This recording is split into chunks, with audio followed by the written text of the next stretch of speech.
Say it with me. Football Friday. Say it with me. Football Friday with me, baby.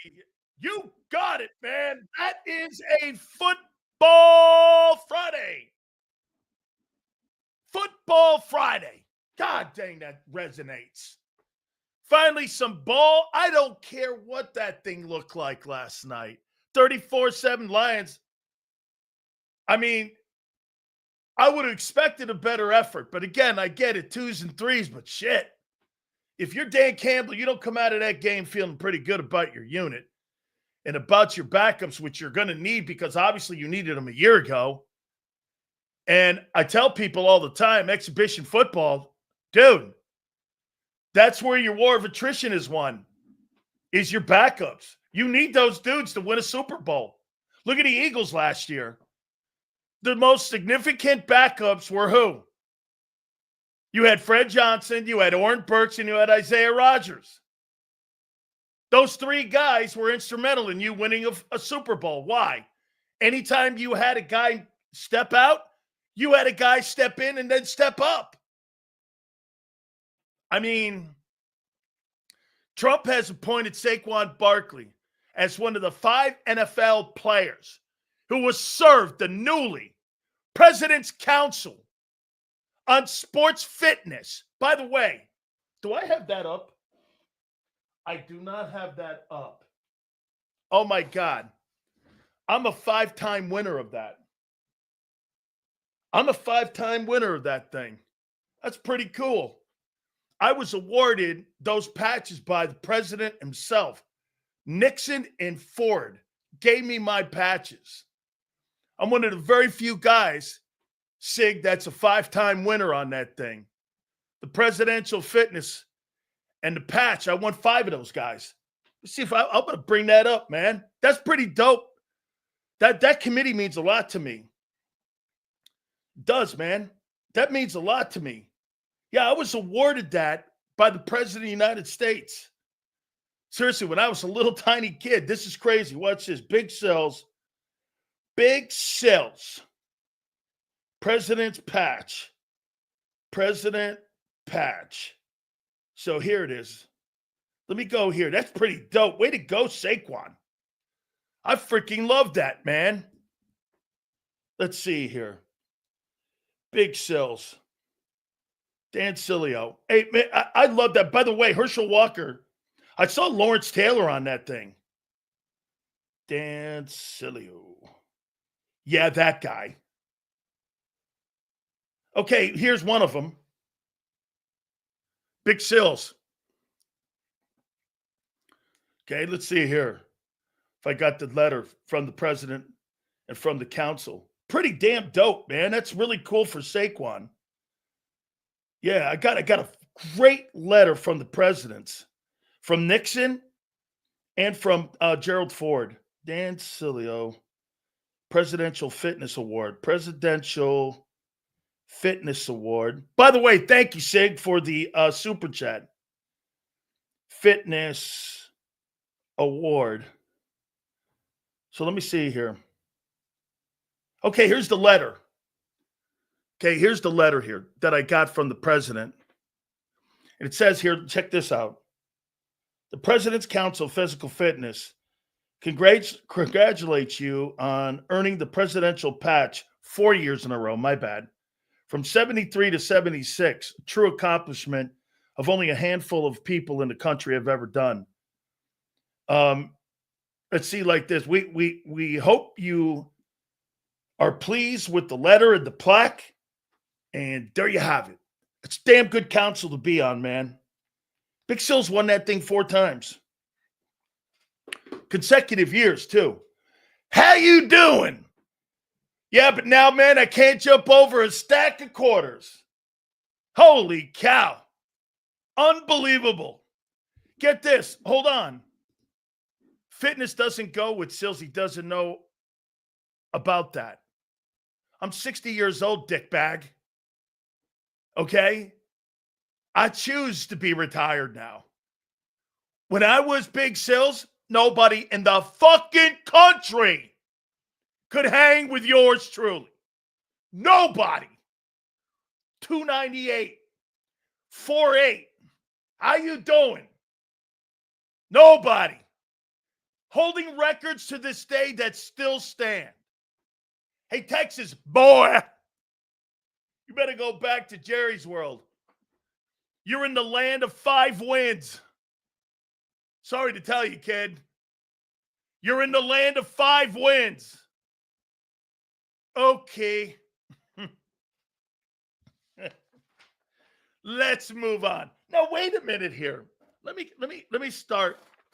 You know, I didn't get an email from my dude, so I'm going to do something today that I rarely do. I'm going to read ESP today. I'm going to read ESP. Hey, by the way, Kyle, did I miss your super chat? If I did, I apologize. Big Sills, don't call us the Blue Tank Gang today, please. How you doing? Xander, did I miss Kyle's super chat? Super chats go to the top, by the way. Please hit that damn like button. Sills, I don't know who to insult more, Jalen Hurts for turning the ball over or Keely Burt Ringo. Holy shit. Holy cow, is bingo. I don't know where to start. This is going to be a great day. So is Jalen Hurts struggling in camp? Damn. Nah, it's camp. Fuck it. Can't be struggling in camp. You know, they're working on stuff. They're working on the passing game. By the way, you know who the star was today? Saquon Barkley. Some people don't think they run the ball in camp. Well, they did today. Okay? And Barkley was a superstar. So let me read a little bit of this. You know, my guy didn't text me his usual notes. So I got to go with someone else on what they saw today. So wait a minute here. So let's go by a guy who was there. I don't have a problem doing that. I'll do it every occasionally. Guy was there. Eyeballs on camp. So Elliott Spitzer, Shore Parks, whomever. The star on Friday was Saquon Barkley. Touched the ball 14 times, 2 touchdowns. The energy in the offense that had been lacking the last few practices was back because of Saquon Barkley. Way to go, Bark. That's my boy right there, man. That's how you get that freaking thing done. Saquon Barkley was the star of the day.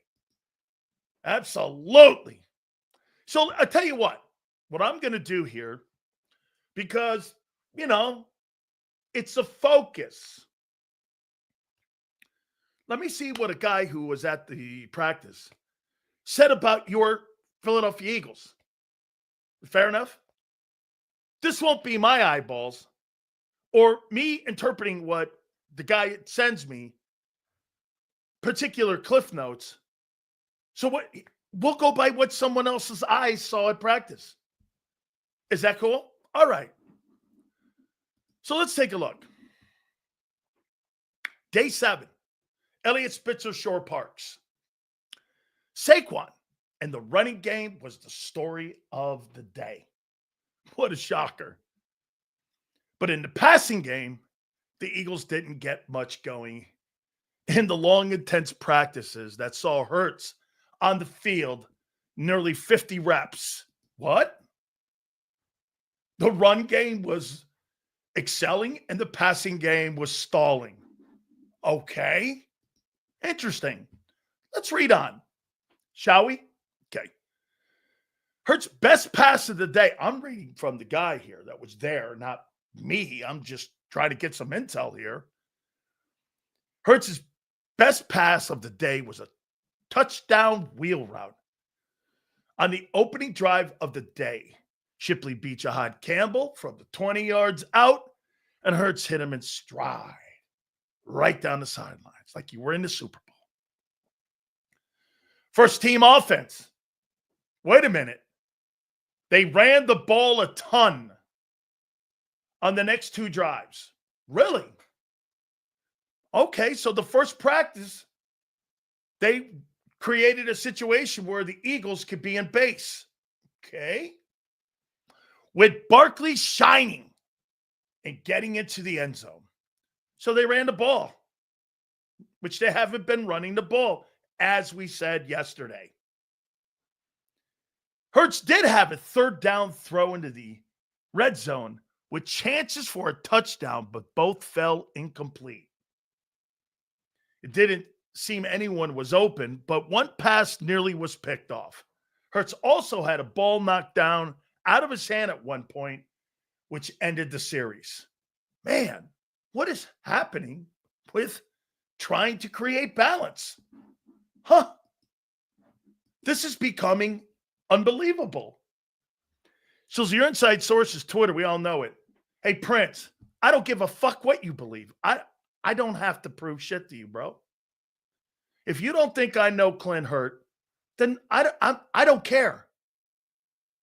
That's a you thing, bro. I've known Clint Hurt since he was 16 years old. Do you know that? Or what? When he went to Miami and they were asking me to help recruit him, which I did. That's a lie too, right? Okay. Yeah. Sure. And that's why all the people that come on the program, the biggest names in sports come on the program, because we lie. Yeah, okay, dude. Whatever. Prince, you can believe whoever you want. I don't really care.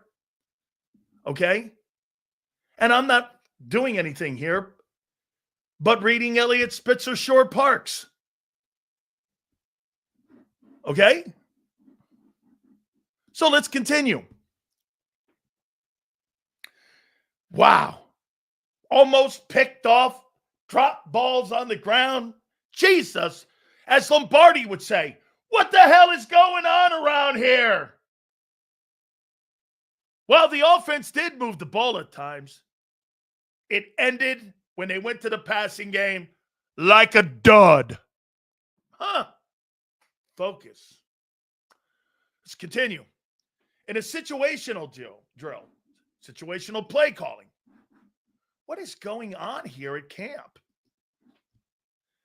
In a situational drill to end practice, the offense got the ball with 1 minute to go.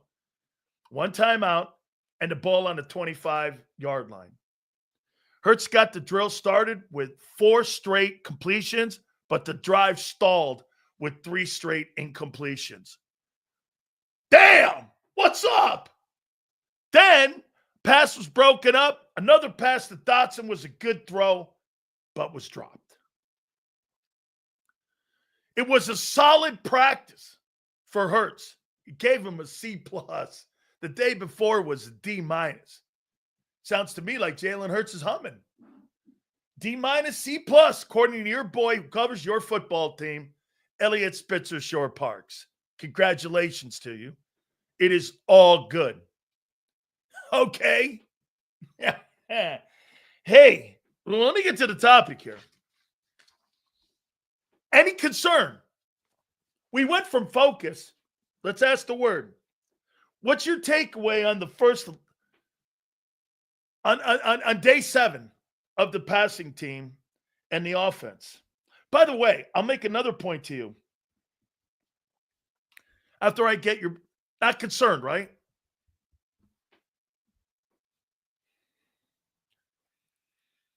I mean, there's job openings all over that defense right now. How are you struggling? You see the news? Parson wants out of Dallas. Great. You know what I would do? I'd send him to the Jets. How many people have concerns? Seals, I'm worried of the current quarterback play. Hurts has looked unprepared and pedestrian. Man, we got to really take a long look at Tan Man. Come on, Pump. We're not going there. Parsons officially requested a trade. We'll talk about that. Let me guess. Eagle fans think they'll trade Parsons to the Eagles. Yeah, that's what Jerry would do. Seriously, I would commit Jerry to an insane asylum or an old folks home if that happened. How about this? Anybody with concerns. Quarterback has been, according to others, a D minus and a C. What is a D plus and a C plus or so? I don't know. Man. So get this. What I like about this, here's Elliott Spitzer Shore Parks. Saquon Barkley was just a star today. Brought energy to the offense that lacked it in the last few practices. It's hard for a running back to shine in a practice, but this guy is clearly the man who brought energy to the offensive football team. Man! Woo! God forbid. There you go. Face of the offense. Runs through that dude that's in the backfield. Elliott Spitzer Shore Parks. Man, I don't know what to say. These aren't my words.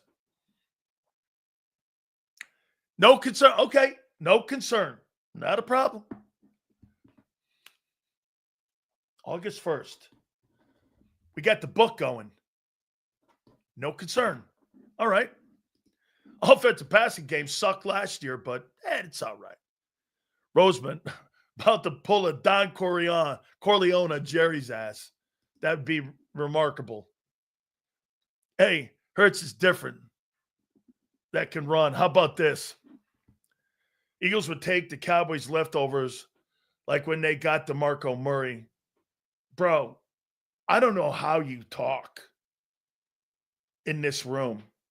I have no idea how you could even have a straight face when you say anything. I mean, that organization is a championship organization. You know what you are? You're like a UFL team. You're a UFL team. Could you beat the Birmingham Stallions, you think? I question that. If you could even beat the Birmingham Stallions.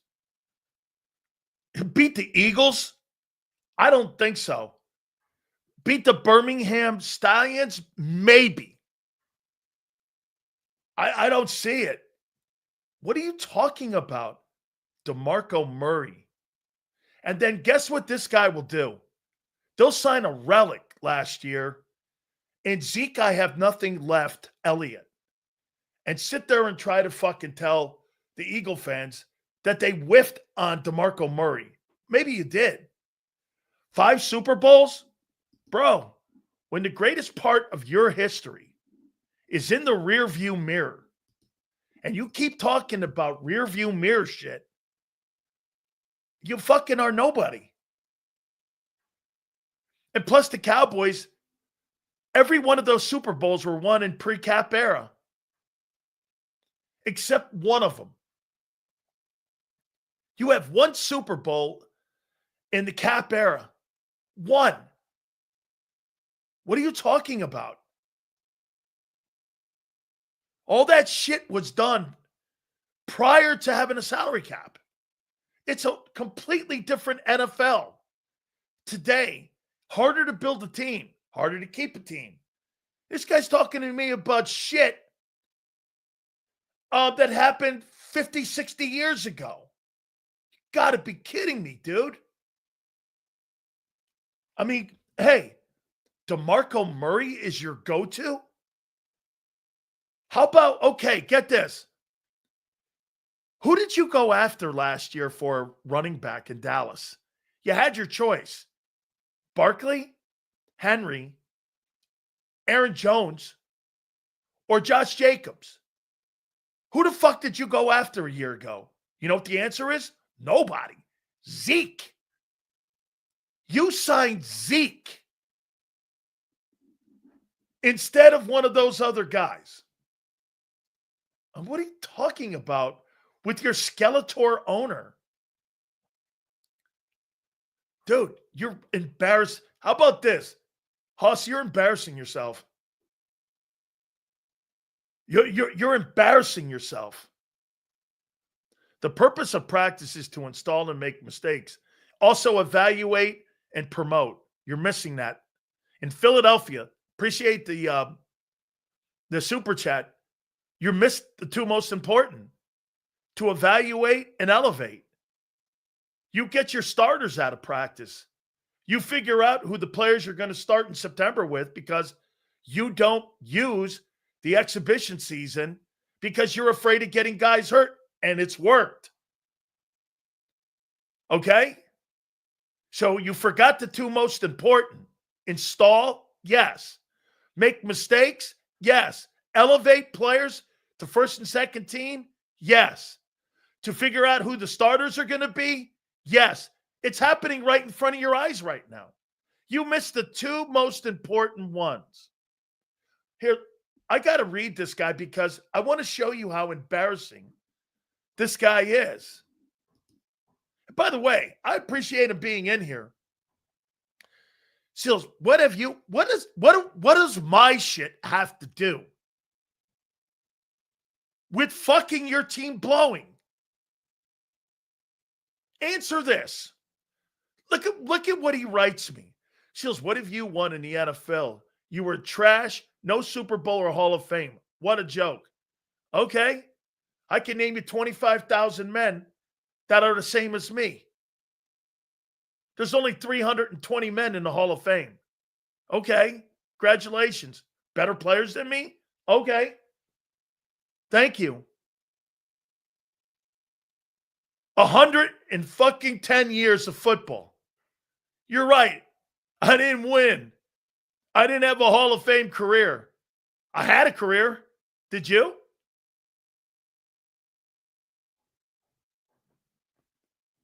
Okay. How much elevation is happening on offense? There's very few jobs open. There's only one job open. That's the right guard position. There's jobs all over the place that are open on defense. Okay? How could Micah Parsons have a no-trade clause in his contract? How could he? When he signed a rookie deal. Okay, how could he? How? Dak has a no trade. Dude, I don't know where Texas guys coming from. You're right. Dude, I'm critical to the Eagles because they're this close. I'm critical on the Cowboys because you're this far away. Like, you're not even remotely close. Sills, Nick should talk with Jimmy Johnson on clock management. He was the best. Tougher schedule or produce closer games besides turnovers and clock management. Well, next biggest priority. That could be. Absolutely. Super chats go to the top. Thank you guys so much on a Football Friday. When idiots got nothing intellectual to say, they get personal. Texas boy, you're Texas toast. How you doing? Way to go, Mikey. Yeah, dropping the how you doing. Well constructed. Hey, Mikey, to give you a good one, let me say this to you, brother. Anytime you can put a good super chat together that Big Sills can read flawlessly, you know you did your job. When I'm stumbling away over shit, you know I'm not good at it, right? When he puts together a good one, when idiots got nothing intellectual to say, they get personal. Texas boy, you're Texas toast. How you doing? Even I can read that. Thank you very much, Mikey. Made it easy for Big Sills there. So, man, Jalen Hurts and the offense is officially on August 1st struggling. Damn. Or wait, the passing game is struggling. August 1st, the passing game is officially struggling. Let's see. I'm going to finish it. If this plays out in the first 4 games of the season. 4 games of the season. Okay. Got a book here now I'm keeping notes on. How you doing? Okay. How many people believe Jalen Hurts is struggling right now? That book doesn't compare to Big Z's book of Revelations. Okay, get this. Oh, I'm feeling awful good about Keely Bingo, especially after what we heard today. Oh, yeah, Keely Bingo. Woo! Eli Ricks. Man, who? I told you Eli Ricks would make the team yesterday. I said, Xander goes, you think he makes the team? I go, I do. I do think he makes the team. I'm going to tell you a little bit about Ty Robinson here in a second. Parsons requested out of Dallas. We'll get there. By the way, this just in. Kansas City Chiefs have kind of thrown a cannonball across the bow of the Washington Commanders about the availability of Terry McLaurin. Just so you put that in your hat there. Terry McLaurin and Patrick Mahomes, how would that look? By the way, I heard Xander and John talking about Devontae Smith again. Devontae Smith goes against the second best corners in the game. He's in the two-hole. He doesn't go against the number one wide receivers, and McLaurin had shit quarterbacks. And he takes on the best corners on every single team that he plays. And even Michael Irvin said it. The guy's one of the top 10 wideouts in the game. It's great to have people say that about Devontae, and I think Devontae's a great player. But he's in a completely different role. You don't know when that guy would be put in a number one role. If that guy, you think that guy would have the same impact that A.J. Brown has? If A.J., God forbid, got hurt, do you think he would deliver the same and have the same impact as I don't? I do not. There's games I've seen where I didn't even know he was on the field because of AJ. You put Terry McLaurin in Kansas City with Mahomes, you think that elevates his game? That would elevate Jalen Reagor's game. Hurts never struggles. Only thing he does is win. There you go. He's working on stuff, though, right? I got it. Dallas Cowboys are as been like Pfizer Radio Shack, MySpace, and the list goes on. Had Pfizer. That's right. Mr. Pfizer in Kansas City. That'd be a great offense, man, having Terry McLaurin in Kansas City. Kansas City can have him. I'm not worried. I heard Parsons on the podcast say if Dallas won't re-sign him, he would want to go to Kansas City. Can't beat him, join him. Kansas City doesn't need Micah Parsons. Micah Parsons is an overrated football player. No, I'll take that back. Micah Parsons is an overhyped football player. So let's give you our take on it. Parsons wants out. Well, why would Parsons want out? Because the Cowboys don't want to pay him. I don't blame him. I don't blame him. If I was Jerry, remember, hold on for a second. It's funny. When Big Sil says something here, people just steal it and kind of craft it and make it their own. There's your next Herschel Walker trade. There's your next Herschel Walker trade. On the way out the door, Jerry Jones should send that guy to a place where he could get multiple draft picks and start rebuilding his football team on the way out the door. One guy's not going to help Dallas. Dallas needs O-line. Dallas needs D tackles. Dallas needs linebackers. Make it a Herschel Walker deal.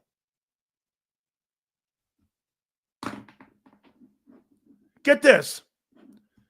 Go look at Micah's number. He's been pretty fucking good, Sills. And since he's been in Dallas, the average ranking for a total defense in Dallas has been 19th. He's Trey Hendrickson, right? Crowley. He's Trey Hendrickson. Trey Hendrickson was on the 28th ranked defense last year. He has 17 and a half sacks. Right? Okay. Well, wow, he had great numbers on the 28th ranked defense. Nolan Smith had more impact than Micah Parsons did a year ago on his defense. How many people would agree with that? That last year, Nolan Smith had more impact than Micah Parsons did on his defense. Who would agree with that?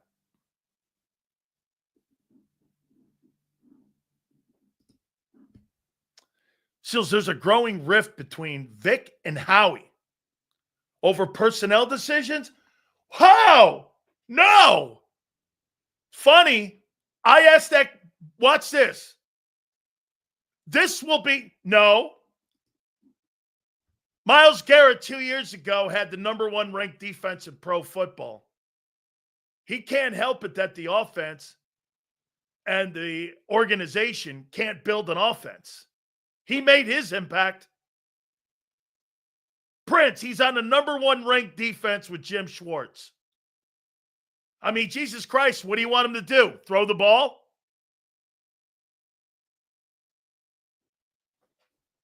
He was on the number 1 ranked defense. Okay? A rift between Vic and Howie. The hits just keep coming. I'm going to be solid gold this year. I'm going to be platinum by November. Holy cow. The book of Sills. The book of truth. Holy. That's it. The book of truth. Justice and the American way. Big Sills. Wow. This is going to be a great one. Okay? Right. You tell me. So, yeah, is there a rift between Vic and Howie? So first we got this. Hurts on August 1st is struggling, but we'll see if that plays out in the first 4 weeks. Is that fair? Because then again, like last year, the ball didn't hit the ground. Okay? The ball didn't hit the ground. So, before I get to Vic and Howie, I'm going to put something on the piece of paper here for you, and you tell me if you go for it.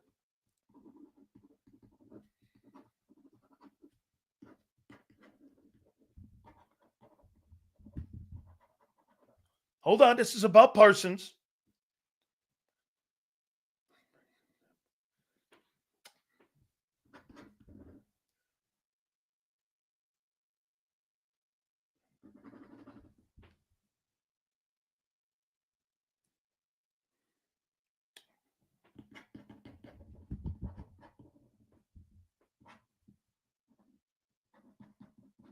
Okay.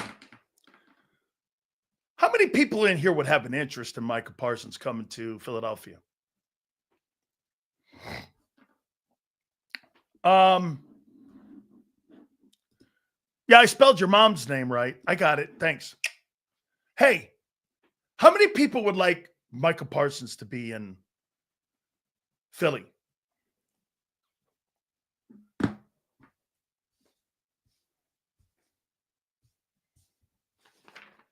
Okay. Nolan Smith, Reed Blankenship, and Tyler Steen. Or Jordan Davis instead of Steen. Would you do it? And don't come up with some fucking lame-ass trade.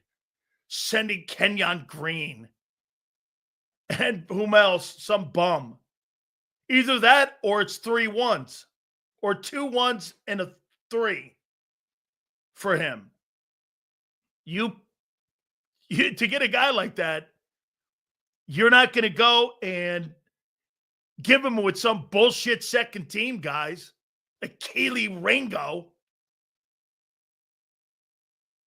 And you got to pay $41 million. How are you going to pay $41 million when you got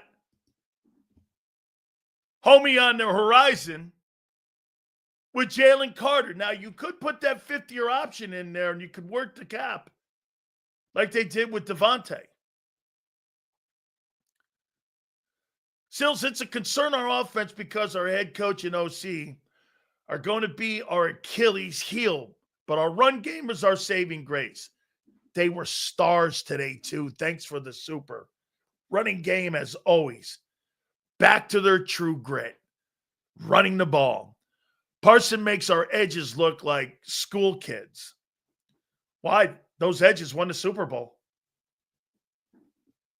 Micah Parsons makes your team better? No, it doesn't. You didn't need Micah Parsons. You needed quality edge guys who could set the edge, not rush the passer. You didn't have one guy with 9 sacks last year. And you got to tell me you need a guy like that who refuses to play the run. He is a podcast whore. And on top of that, he doesn't give a shit about his teammates. He cares more about his brand. That's who you want in the clubhouse? Really? Okay. Well, if you want him in the clubhouse, you got to give something up. How about Nolan Smith or Jalix Hunt? Pick one. Who are you gonna put in the trade? Reed also, maybe? They need a safety. Tyler Steen or Jordan Davis? You're going to have to give something like that up for the guy. You think you're just going to go like this? I'll tell you what I'll do. I'll give you Trevor Keegan, Thomas Booker, and Jeremiah Trotter. Of course, that's a Philly trade. That would be a Philly trade. Get this. Hey, Texas guy, his team is doing so fucking good, his top star on the team wants out. What's that tell you? I don't hear Jalen Carter going, I've got to get the hell out of here.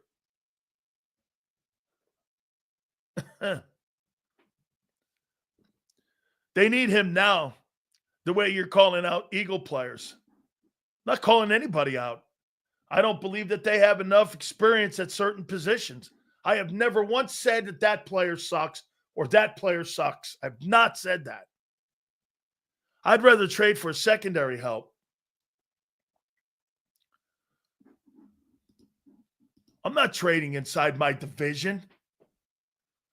Micah Parsons to the Giants so that they can have the 2 Penn State guys. So that looks sexy. The 2 Penn State guys on each side. Man, come on, guys. Here. Hey, Nick. What impact has Parsons had on defense? Let's take a look at that. They were last almost in run defense. True. You put him on the Eagle defense. He's going to be better because you got better run stoppers. I just think he's overhyped. And here, you're going to pay 2 guys $41 million? Who goes on offense then? Nolan Smith, you paying him? Does that mean Reed's out? Look at Philly 500. Who would you rather have, Sills? Parsons or LeVar Arrington in his prime?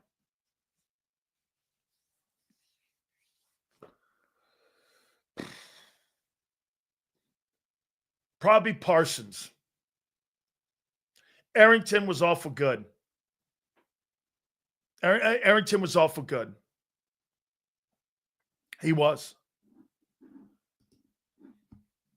I'm far from an Eagles diehard. I could see it objectively just how insanely bad these other teams are compared to the Eagles in every facet. It's actually insane how much of a joke Washington and Dallas are. I don't think Washington's a joke.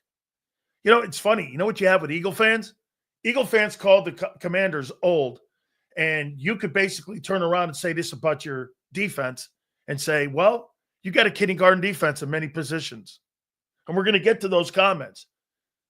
You basically have a 3-man race in 2 positions right now. You're trying to replace one guy with 3 dudes. For Slay, you have a three-man race now. Eli Ricks, Keely Ringo, and I guess Cooper DeJean, or is it Mac McWilliams? You're trying to replace one guy, and you're doing it now with a three-man race. It's wide open. And at safety, you've got a three-man race there. So in your secondary, when everybody was telling me that it was going to be a seamless transition, safety and corner have now become a major concern. The offensive stuff with Hurts and shit, we got to wait and see because there's too much talent on that side of the ball. Ringo's getting his ass turned around in practice. This guy's getting his ass swatted. As a matter of fact, every day he loses a footing on that job at corner. That's a fact. You don't want to hear it. Every day he practices, he's losing in that battle at corner. And Vic does not want to put Adoree Jackson back there. Parsons quit too much. I'd rather have Hassan Reddick. I don't see any difference in the players. He's a better drop guy, Parsons, and he's a better tackler than Reddick. And I predict Devontae Smith and A.J. Brown will be under 1,000 yards because of Hurts.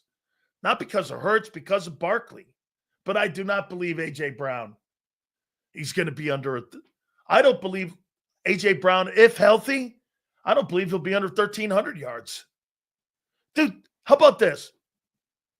A.J. Brown steps on the field. He's already a 900-yard guy without even touching the ball. Without even touching the ball, it's a given he's going to get 900 yards. When he catches it, he's easily going to get between 500 to 600 more yards. I mean, he's automatic. He just stands on the field. He gets 900. I mean, he's become the best wideout in pro football, which is crazy how Tennessee missed that. Then again, you had Ryan Tannehill in the building. Okay? Seals, can't you move Campbell to edge and leave Bond in the middle? That's your Parsons. Here, well, we've been playing with that. Remember I told you? Why do you, guys, why do you think we do these exercises when I asked you who they were going to keep? Why do you think we do those exercises? Because that's what they're doing now in camp. The things that I talk about every day transpires 2 days later. Do you know why they're practicing Campbell outside and practicing some with Bond outside? Ojulari and Uche are going to be the only guys they keep. And the other two guys are going to be Campbell and Bond. Exactly what I said here. And you're going to free up 2 roster spots so that you can go longer in O-line and potentially secondary, either at safety or corner. Or maybe add an additional defensive tackle. Do you think we're just talking here? I'm telling you how they're constructing the team now. What do you think we did that exercise for? On how many guys are going to keep this year compared to what they did in 24?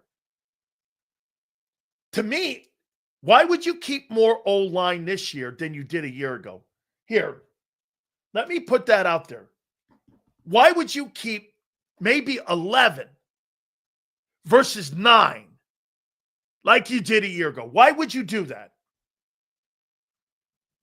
Why would you keep 3 more O-linemen this year compared to last year and maybe a third tight end? Why would you do that? A third tight end and 2 more O-linemen. Why would you do that? Anybody? Because the philosophy's changed in running the ball. A year ago, you guys were going into the season wanting to be a passing offense. Now, you're a run offense first. And now, by the way, I told you they were going to do this. That they were going to put Bond and Campbell outside, create those two in the rotation of edge to give you two more roster spots. They may keep another tight end because they're going to run the ball, or depending on what they do with that fullback. I'll tell you this. You're looking at three different dudes replacing Gardner Johnson. You got a three-man race there. Everything you guys said about CJ being replaced has blown up. It's not true. You're going into the second week of training camp, and you're going into your first week of your first exhibition. And instead of getting closer to the guy you think could start, you're getting further away by having more competition. That's playing out. That's not an opinion. There's no guy winning that position. Both of those. One thing has clearly started showing itself. You're going to need more depth on defensive line. You're going to need more depth. I'm going to get to that here in a minute. And I'll tell you this, Moro Jomo, I don't believe he's going to be as good as Milton. However, I don't think that that's going to be an avalanche, like an avalanche coming where he's not going to be a productive guy out there. I want to see what his volume of reps does to him. Can he hold up? When you're in a secondary role, okay, and you're a substitute, that's a completely different role than being a guy going out there getting 1,000 snaps. It's a completely different role. Don't need to worry. I mean, don't need to win pretty. We win gritty. Okay? Run the ball. I have not said that that's not going to be the science and the recipe this year. They're working on the passing game, which has struggled. Let me ask you something here. Just before we get back to the three-man race at these two positions, that's turning out to be exactly like we said it would turn out to be. I thought the D-line might be in there too. Okay? I did. I thought the D-line would be in that conversation. Hit the like button, guys. By the way, you got a good mad scientist. He could probably still figure this thing out. Would you guys stop with the Parsons stuff? I mean, Michael Parsons to the Eagles? So where are you clearing the cap now? Who else are you going to get rid of if you're going to try to keep Michael Parsons? And if you trade for him, you're not looking for a rental and then putting him out in the open market, or are you? The Cowboys are going to want multiple first-round picks. And you got to pay him $40. He wants a trade because he's not getting Myles Garrett and TJ want money. You know what they probably did? They came in under.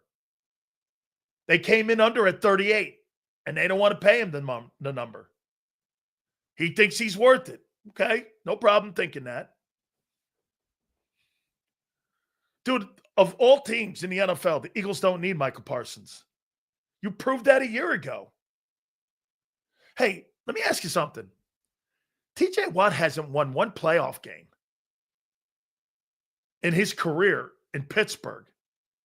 You want to go get a $41 million edge rusher and then have to get rid of Nolan Smith, not re-sign Reed Blankenship, clearly let go of Jordan Davis,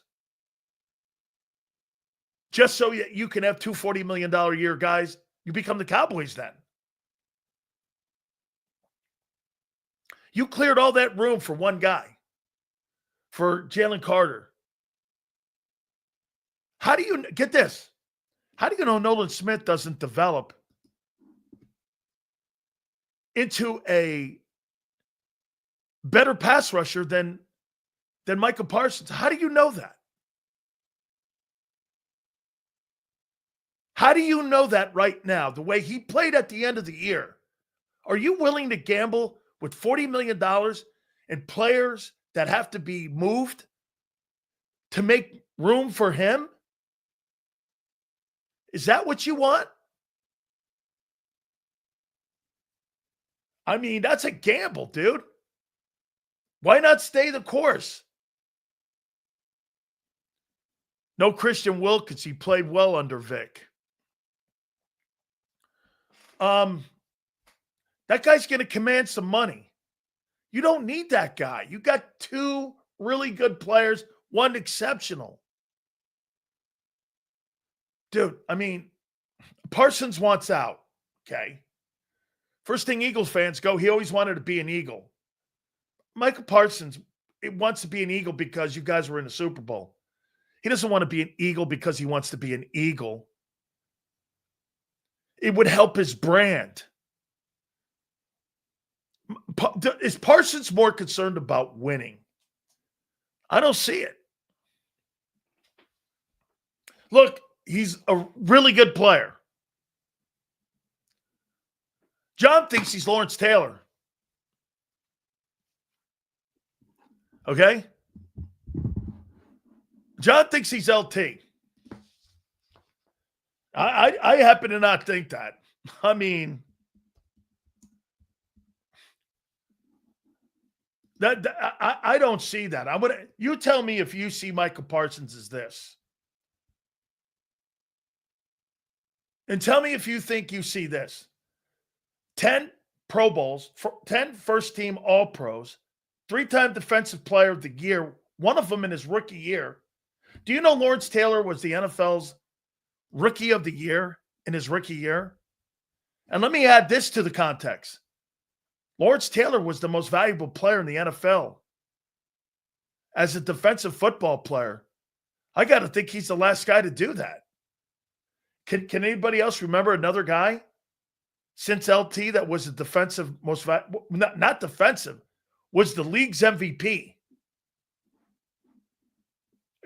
Has there been anybody that has played defense, been the league's most valuable player? He was the National Football League's most valuable player. A 3-time NFL Defensive Player of the Year. John sees that in him. I'm like, yeah, not me. Not me. I don't see that. And then you got to think about this. You got to rip your game plan up.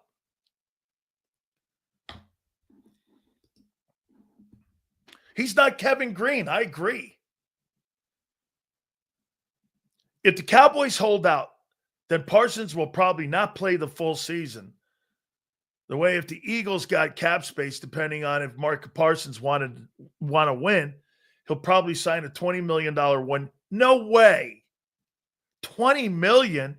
He'll take a $20 million haircut? Never happen. Why in the world would he want to do that? I mean, right? Guy was fucking insane. Here, get this. I'm sorry, I misspoke. 8 first-team All-Pros and 2 second teams All-Pro. So 8 first-team All-Pros, 2 second-team All-Pros, all of this in consecutive years, and 3-time Defensive Player of the Year. And in one of those years, he was the Defensive Rookie of the Year, and he was, get this, Lawrence Taylor won the NFL Defensive Rookie of the Year in 81, and he won the NFL Defensive Player of the Year in 1981 in the same season, coming out of North Carolina. You see that, Micah Parsons? The first year in the NFL, Taylor was the best defensive player in the game.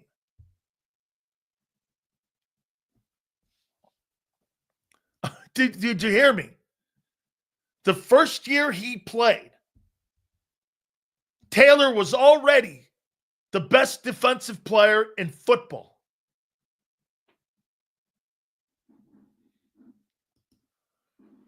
Sills, check this out, okay? If the Cowboys paid Parsons 43, 45, they would have $200 million tied up in 4 players while the Eagles have the entire offense close to that amount. Nails on. And there lies your difference and why the Eagles are running laps around the Cowboys. This is why the Cowboys are balking at signing him. They know this, Prince. Jerry must have fell on his head. They know this. If they sign Micah Parsons to that deal, I've been telling you guys, you mean to tell me you're going to make CeeDee Lamb the highest paid wideout, Dak the highest paid quarterback, and Parsons the highest paid edge rusher, defender in the league, and you're going to win 7 games? What's the point? What's the point? I mean, if you're the Eagles, you pray they sign him. You know, the smartest thing for the Cowboys to do is trade his ass. Trade him to Carolina. Here, who else? Who had the first? Trade him to Tennessee. Who's a team that's going to blow out loud next year? Tennessee, the Jets, New Orleans. I actually think Carolina's going to improve. Teams like that, where you can get equity and get draft picks back. Dude, every single time we get Cowboy news, and our show gets Cowboy news, if you're an Eagle fan, you really have to be laughing at them.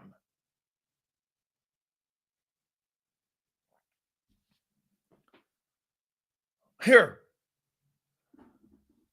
how about this? If you're the Cowboys, do you trade Micah Parsons to Jacksonville for draft picks and Travis Hunter?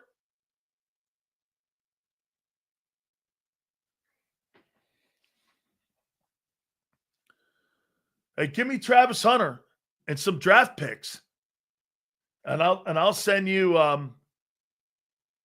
I'll send you Michael Parsons. Right? That move is not going to be cheap. If the Cowboys want to move him, you got to think high end. Like Neiman Marcus stuff. Not backup shit. And here's what makes it difficult for the Eagles. And the conversation with this. Sure you want him. Hey, get this. I drive by and I see a Ferrari shop. And I see one of those Dinos in there. And I go, man, I'll tell you what. Man, I'd love to have that ride. You know what, though? Big Sill settles for the Hummer. Okay? I'm good. I'm all right. Patriots are a good one, too. They got money. And they've got draft equity coming up in the next couple of years. Absolutely. I mean, Nick Bosa for Parsons? I'll stick with Bosa. Bosa plays the run. I think Bosa's a better player. Nick Bosa's a better player than Michael Parsons. He plays the run and he rushes the passer. Parsons rushes the passer and quits on everything else. He's a better ball player. He plays when he wants to. I think that guy evaporates in games. Okay?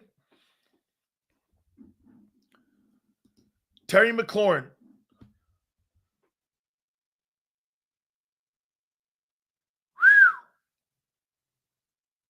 With Dallas and Micah Parsons, to Washington for Terry McLaurin and draft picks. And would Washington do that?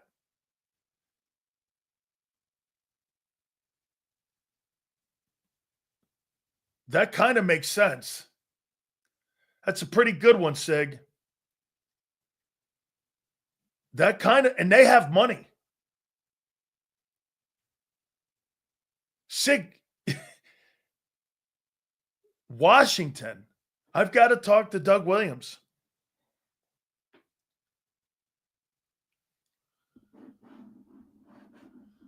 I've got to talk to Doug Williams.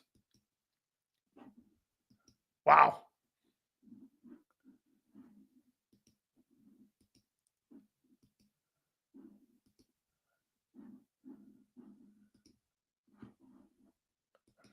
What do you make of that? I would not rather have Hendrickson's not a better ball player than Parsons.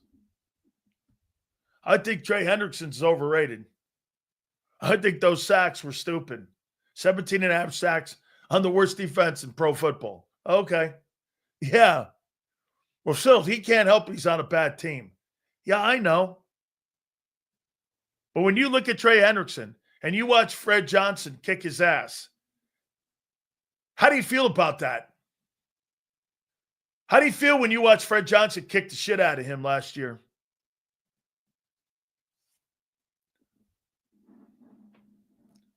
Hold on here. Philly. How about Parsons going to Washington, Terry McLaurin, and Dallas gets a 3 and a 5 involved in the pick? How about them sending him to Washington? Wide receiver wants out. And they need an edge rusher. And then you get to see that guy. Well, you still get to see that guy twice anyway. He's in Dallas. Hey, if Dallas does this, they've waved the white flag. If they do this, they've waved the white flag. If they trade this guy. Am I wrong, Sales? Why would they trade for another wide receiver when they need corners, linemen? That would be awful, right? Well, you have Pickens. You have CD in the slot. They don't have two wideouts. They got a slot receiver and a Y.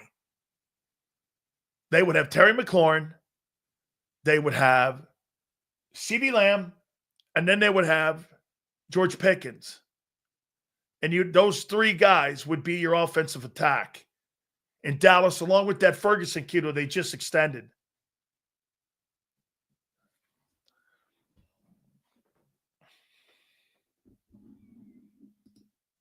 They should trade him and try to get two number ones. That's my take, Philly.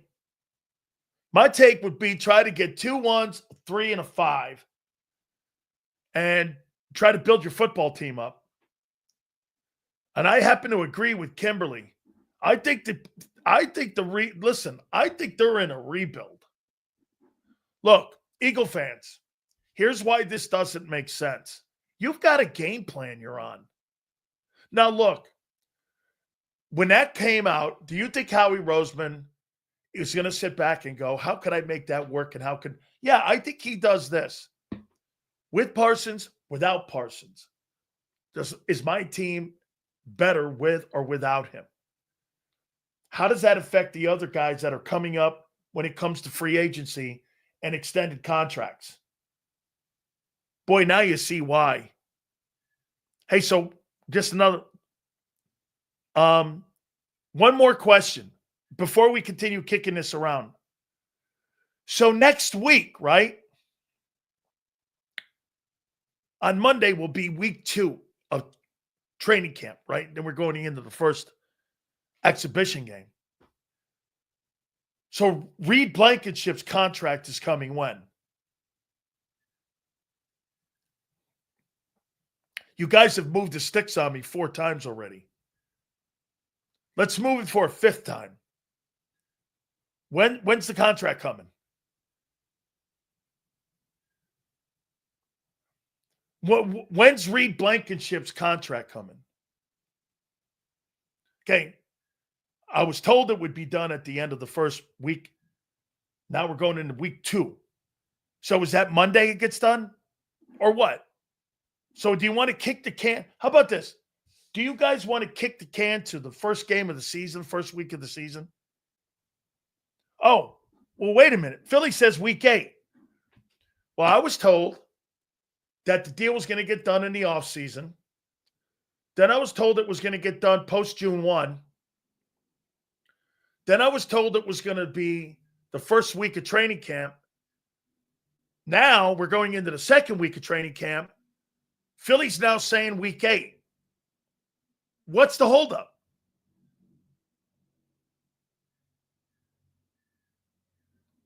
If you want the player, what's the holdup?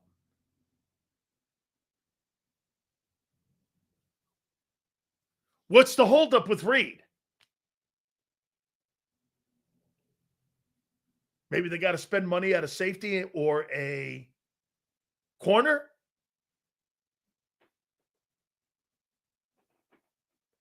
Well, I heard people like John who said that this thing's a given. Well, and by the way, I'm not throwing shade on John. I've heard other people in Philadelphia say the deal's coming. And by the way, $15 million. Where is it? Philly, I'm just asking, why not? Why not now? Why not now? What's going to change in week 8? Are you still in a wait and see mode? Hey, Philly, if you wait till week 8, you're still in a wait and see mode on how the kid plays. If that's what you're doing.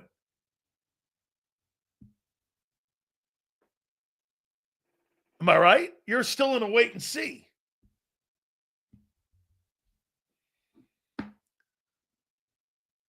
No, I don't either. So let's get over to this one here.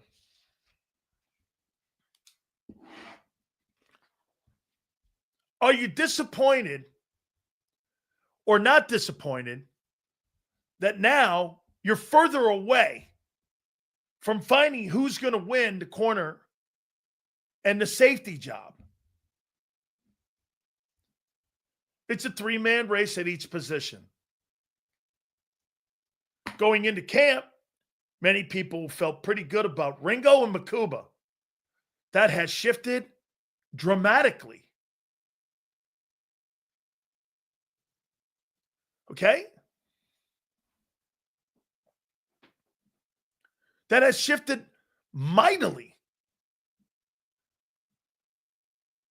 Are you more disappointed now? Because now it's an open competition. By the way, Adoree Jackson, doesn't seem that Vic is very high on that guy. Not concerned with safety? Why? Because Coop's going to play in base?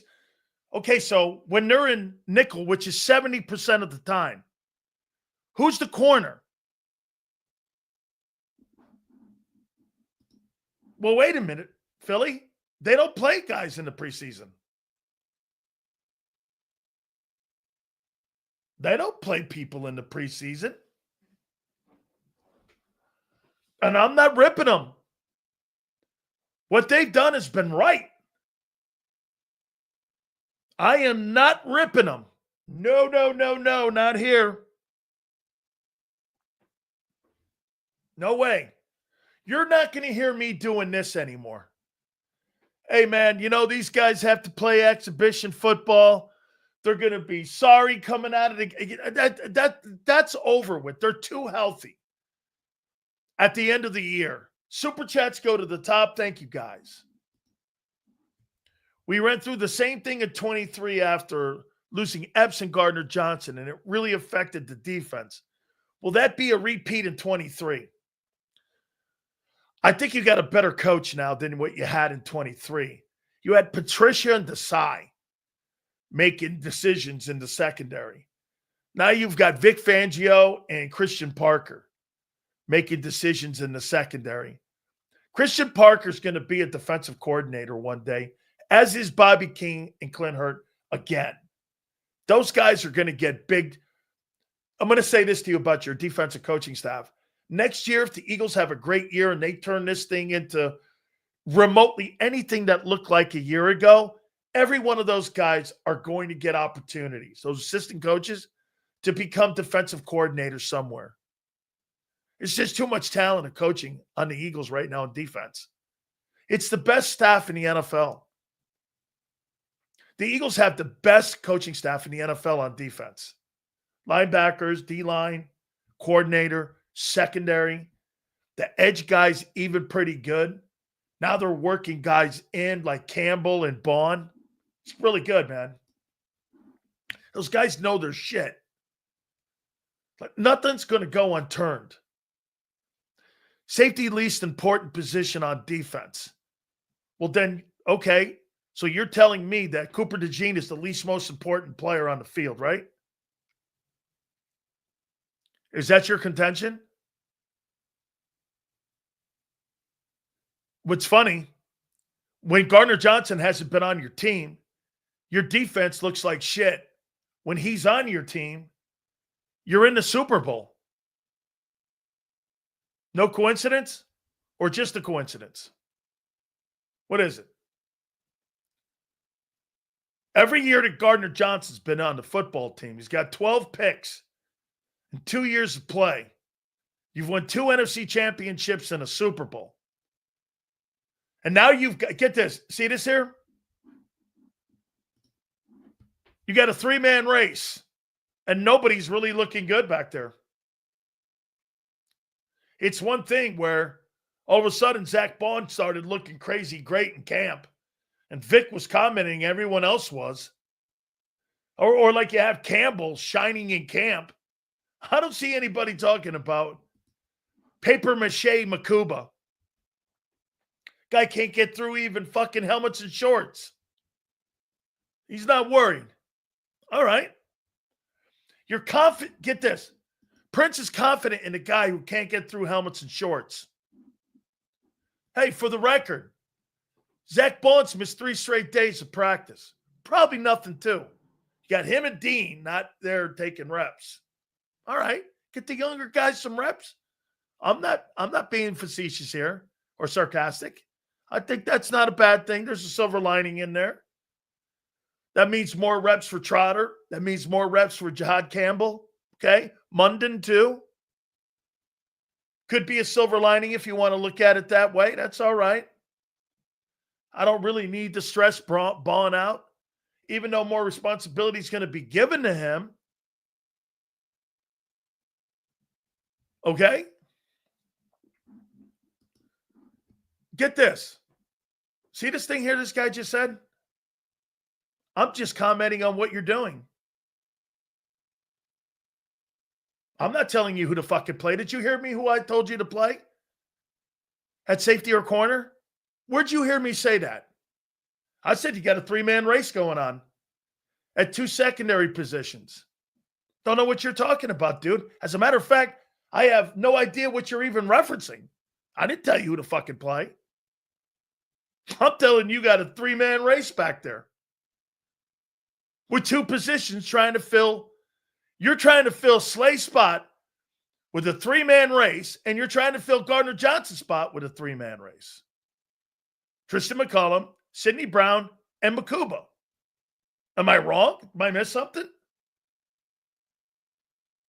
And at corner, you got Mac Williams, Eli Ricks, and Keely Ringo. Adoree Jackson. Excuse me. Did I miss something? What are you talking about, Ethan? I'm not telling you who to play. Vic will figure that out. Once again, people like Ethan don't like to hear shit that's actually going on. I'm not telling you anything, sky's falling or nothing. I'm just reporting to you, you got open spots after week 1. No? You get this. When you go into training camp, okay? When you go into training camp, see, this is how you always know you win an argument. Where's this guy? What's he doing? Commenting on my shirt now? So, I mean, guy, really feminine. By the way, I've got no draws on. Does that excite you too? Jesus criminy. Where's the shirt around his house? What a fucking weirdo. Some of you guys, seriously, before you come in, do you know what you guys need to do? You need to show proof that you have a man card. Kimberly has a man card. Have to show your man card. It's like being carded at a bar to come on the Sileo show. Yeah, here's my man card. Kimberly shows her man card. Yeah, I'm ready to rock, Sills. Sue shows her man card. Ethan shows his biological dude card. Yeah, you're not wanted. I didn't mean. Hey, by the way, that gets you into the UPenn library, from what I understand. Hey, you could have one of those cards and UPenn will take you. You look better with the Jerome Brown jersey on. How you doing? I do dig that jersey. That's one of my favorite things back there, dog. Okay? Wow, calling Kimberly a man. No, she's actually got more balls than some of you guys in here. Oh, no, really? Calling Kimberly a man? Oh, boy, you belong on an ESPN show, guy. So you could sit there and go back and forth on how the world sucks and how I'll support a guy with a set of gouillons and then a chick in really great denim jeans. I'm going to call that immoral. Yeah, well, then I'm immoral. Because if you want me to support a guy with that cannoli in his pants, dressed as a chick versus that, you got me. Hey, I'm a racist. A chick in denim jeans versus a guy with a cannoli and swim shorts. I'm a racist. I admit it. Because if that's being racist, that girl in those jeans, then I'm all that. I agree. I'm sorry. I'm not working there with that. Holy cow. Right. Clip it.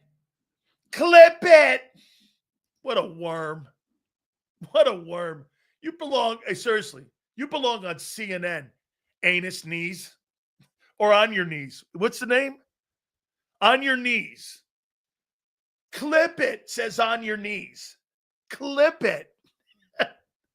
What a worm. Oh, my on to me. On your knees. Come on now, man. Let's see. Sills, none of these wimps wouldn't last until lunch on the roof with me. What a hardworking dude this guy is. Fitness roofer, man, you got all my love. Man, that's a hard-ass job. Now, hey, fitness. I did some roofs before. I had to put this silver shit on a roof one time. I had to take the roller and I don't know what the silver stuff was, but I had to do that, and I put that blacktop on. Holy God almighty. I did that in Chicago, believe that or not. And I did that with my stepmother's sister's husband, who's from Chicago. My God almighty, that was one of the toughest jobs I ever did in my life. Man, that's right. You got it, man. Roof work, that's some real, that's a man's job. You know how Moro Jomo goes, that's a man, NFL's a man's job. This dude up here, man, that's a man's job. That's a big-time gig, dog. Don't show up at the Shannon Sharp with the Shannon Sharp card. No, that means, Kyle, you'd have to have a black eye. You'd have to have a black eye and some chick punch you in the eye like Kimberly in here. Bam! How'd you get the black eye? Kim punched me in the eye. Where were you? Well, me, I'm at the Motel 6. He's at the Waldorf Astoria because, he's big money. I'm at the Motel 6 getting my eye punched in. And somehow that's sexy. I don't know. A chick kicking the shit out of you. I'm not thinking that's me. Okay? Prince, Sills, the reason I mentioned coincidence in 22 is that we had a great corner play last year which was similar with Slay and Q. Yes, CJ was here, but the corner play was excellent both times. What else, though, Prince? You had a great pass rush in 22. You had 70 sacks with high volume of hitting the quarterback, too, that year. So really, did you have great corner play, or were you getting to the quarterback at a sick rate? 70 sacks, massive volume of hitting the quarterback, 4 dudes over 10 sacks, and you had a guy who had 16 sacks and 70, and then the amount of pressures. I think that 2022 team in the secondary with Bradbury and Slay, not Slay so much, but Bradbury, I thought those numbers were jaded now because a year ago you were better. I didn't think you were better, but you were. You know why? You didn't have the volume of pass sacks that you had in 22, and they were better. They were better. Your jokes are better than your reading comprehension. Thank you, doctor. Quite an epiphany. And thank you for the super chat. Okay. Hey, what an epiphany. I mean, right? Sills, all players with contract problems are represented by Athletes First. The Eagles have 0 players from the agency. Odd? No way. What a pull. What a pull. That's a great pull by you. Good job, dude. No, that shit's not coincidence. No. All the players that guy signs in free agency, and you don't have one guy from that agency. Yeah, I do think there's something to that. Yeah, I mean, right? It's okay, Prince. I think it's funny too. Dang Bird Gang. All right. I mean, it is funny. I'm with you. Weapon.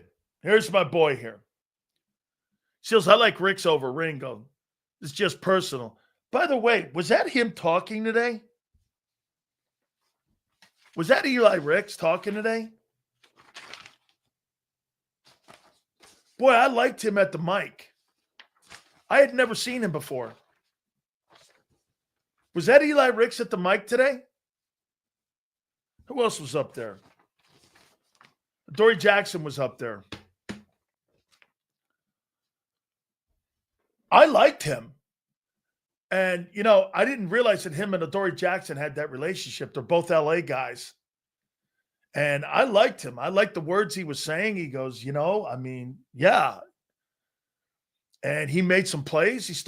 Now, look, do I really think he's in the conversation? I think the 3 dudes right now, corner, are Mack, Keeley, and Adoree. At the safety spot, it's Makuba, Sidney, and Tristan McCullum. You got 6 dudes battling for 2 spots. You're further away from naming a starter than you were when you started camp, is my contention. Okay? That's been my story. Now, I will ask one thing here. I heard Xander and John talking this morning.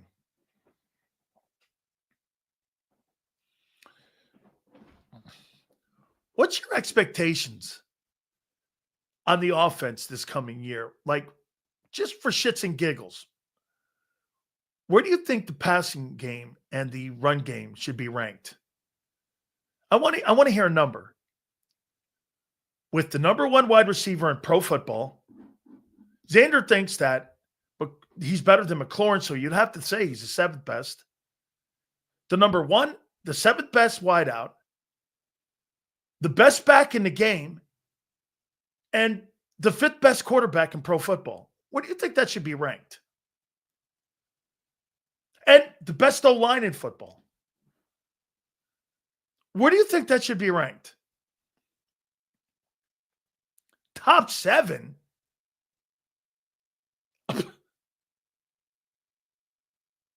Let me say it again. Eli Ricks played college ball at LSU and Bama. Whew. Man, I like that. Late to the party.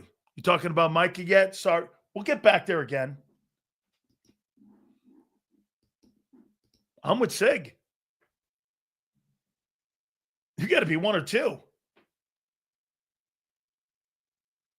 You can't be fucking 8th. How can you be 8th when you got the best and the 7th best receivers on your team, the number 1 O-line, the top running back, and the top 5 quarterback, and you're fucking 8th? I mean, whoa, what are we talking here? 8th?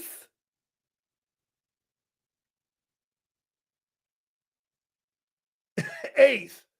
If you're out of the top 2 spots, something happened. Don't you agree? Wait, get this. I heard people saying this. Well, if we're just average in the passing game. What?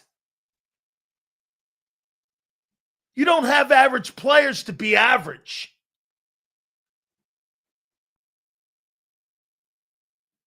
So get this. Yeah, if we're just average in the passing game and we're number 1 in the run game, that's all right. You're like, wait a minute. You don't have average talent. That's what you're really compromising yourself to say? Wow. You have no expectations on your football team then. When you got that collection of talent and you're barking out, well, 8th will be all right. I mean, Jesus criminy, what are we talking here? How could you sit there and go that we don't have one of the most dominant passing and dominant running attacks when you got the best players in the NFL?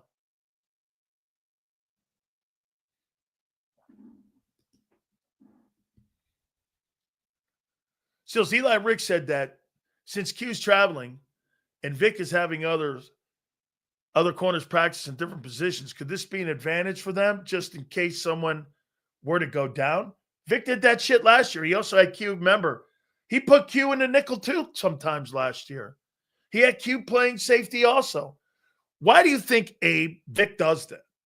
Just for conversation here. Why do you think Vic does that? Puts guys and asks them to line up in certain positions. Why do you think he does that, Abe? It's a really smart coaching tool.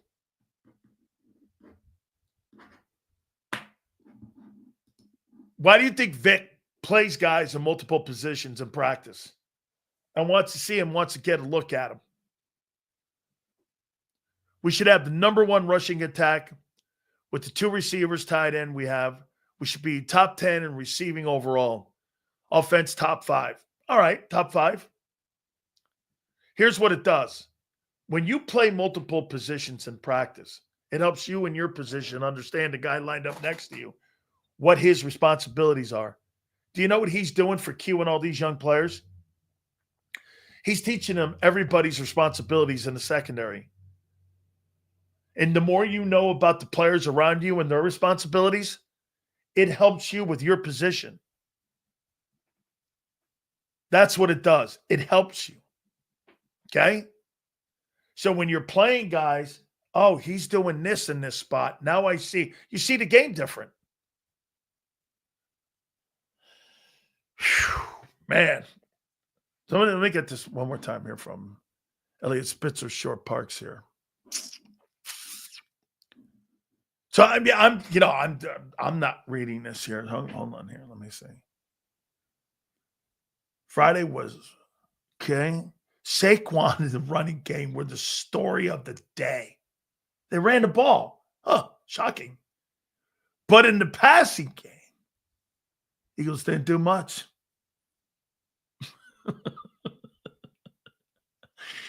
First team offense ran the ball a ton. Okay? Saquon was a star, man. Hurts did have a third down throw in the red zone with chances for a touchdown, but both fell incomplete. Wrote like a Hemingway line. Get this. Here's Elliott Spitzer, Shore Parks guy. Watch this. Look. Jalen Hurts dropped back. Had his eyes set on A.J. Brown. The pass was right there, but off the fingertips as he casually goes to the ground. All look around like a fucking soliloquy. You can fucking write like a sonnet for like a Shakespeare sonnet. To be or not to be? Is he struggling? Yay or nay? Without further ado, holy shit, football was back last night. And watch it. Hey, by the way, not to pollute anything. Fucking not one goddamn thing I'm concerned about because that's who we are. We're the Eagles. We don't worry about shit. My boy from Birds 365, Big Z. Xander Krause, how you doing? What's up, Big Sills? How you doing, brother, on a football Friday? I am just sitting here like I'm a DJ pounding out hits, bitch. Bada boom, bada bing. Yeah, well, I'm about to come and pour water on your mixing board. Hey, by the way, all this shit ain't me, bro. I just listen. I'm a listener. I'm just listening. That's all I do here. And so, I'm an observer, and I'm observing that this team is ready to fucking rock, baby. Okay. So, do you agree or do you not agree that with the talent level on this team should not be anything less than number 1, 2, 3 in the NFL offensively? That's a bullshit quote. Hold on. Wait a minute. You have the number 1 wideout. I don't give a shit what we have. You don't go into any season saying if we're not the 1, 2, or 3 offense. Wait a second. Let me get it out, and I want to hear what your take is on it then. Okay, I do. I'm interested. You have the number 1 wideout. According to you, he's better than McLaurin, the number 7 best wideout. You have the best O-line in football. You got the best running back, a top 5 quarterback, and your expectations for the offense would be what now? I don't think you go into any season, no matter how talented your team is, and say, if we're not the 1, 2, or 3 offense, it's a failure. Obviously, the expectation is very good. It's probably top 10 with a real desire to be top 5. But I don't think you can go in and say, we better be 1, 2, or 3. What if we're number 5 and we win the Super Bowl? You're going to give a fuck about the ranking of the offense? That's not the best. But my problem with it is, that's not the best indicator of a successful football team. Who was the number 1 offense in football last year? I think the Ravens. And they didn't. And what did they do? They lost in the AFC title game. So I mean, look. So they had a good year. I'm just saying. No, I think it was the. Well, AFC, was it division? Divisional. Yeah, they lost in the divisional. Was it Bills and anyway? Bills and Chiefs. Bills and Chiefs. It's an important thing. Do you have high expectations for the offense? Absolutely. But I don't love the way you framed it in 1, 2, or 3, because you can be 5, 6, or 7 and have all the success in the world, and I'm not going to worry about that. Do 12? Yeah, all right. Now I got a problem, But even John's like, they better be above 8. I'm like, all right. I mean, if they're 8, I'm good with that. I think they were 8th last year, weren't they?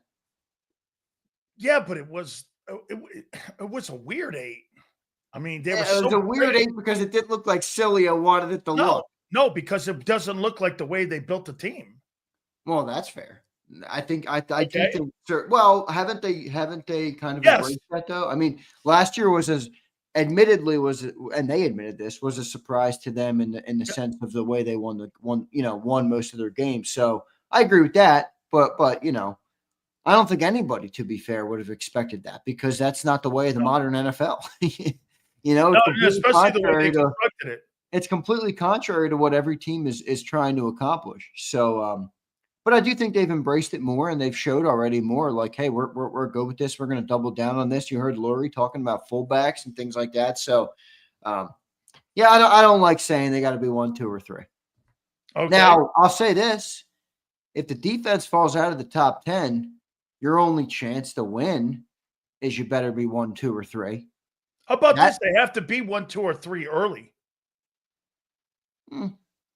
No, because if they go, I mean, you could start the year 2-2, and we did last year, and still be fine. Okay.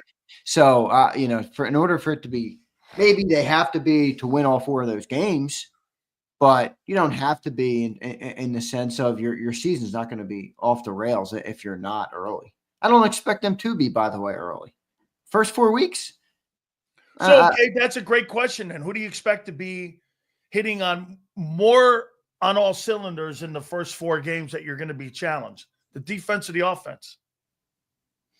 I think probably the defense in that perspective, or no, the offense, excuse me, in that perspective, just because of the new guys on defense as compared to the offense. And the talent on offense. Yeah, I mean, I think every year is truly different. So it's tough for me to say, hey, a lot of guys come back from last year. You should be able to pick up right where you left off. I don't really think that's true either. So I'm not going to approach it and say, hey, they got to be this in the first 4 weeks or else. It's like you would probably assume they need to be better than the defense early in the year. I would agree with that. Hey, maybe we all get surprised and the defense comes out swinging. I'm not really sure, but I think the best team that has the most chance to have a consistent start to the year offensively is probably the Bills because they rely on the least amount of people. That's right. That's right. They rely on one guy, and you mostly know what that guy's going to be. Now, I think there's major limitations to that, but from a continuity standpoint, it's the easiest for that team because, with the Eagles, you got 5 different cylinders that got to click. With the Ravens, even, they got a multiple there. With the Chiefs, if Mahomes doesn't have anything, what could that be? The Bills is like, it's the Josh Allen show. Josh Allen's probably going to be pretty good.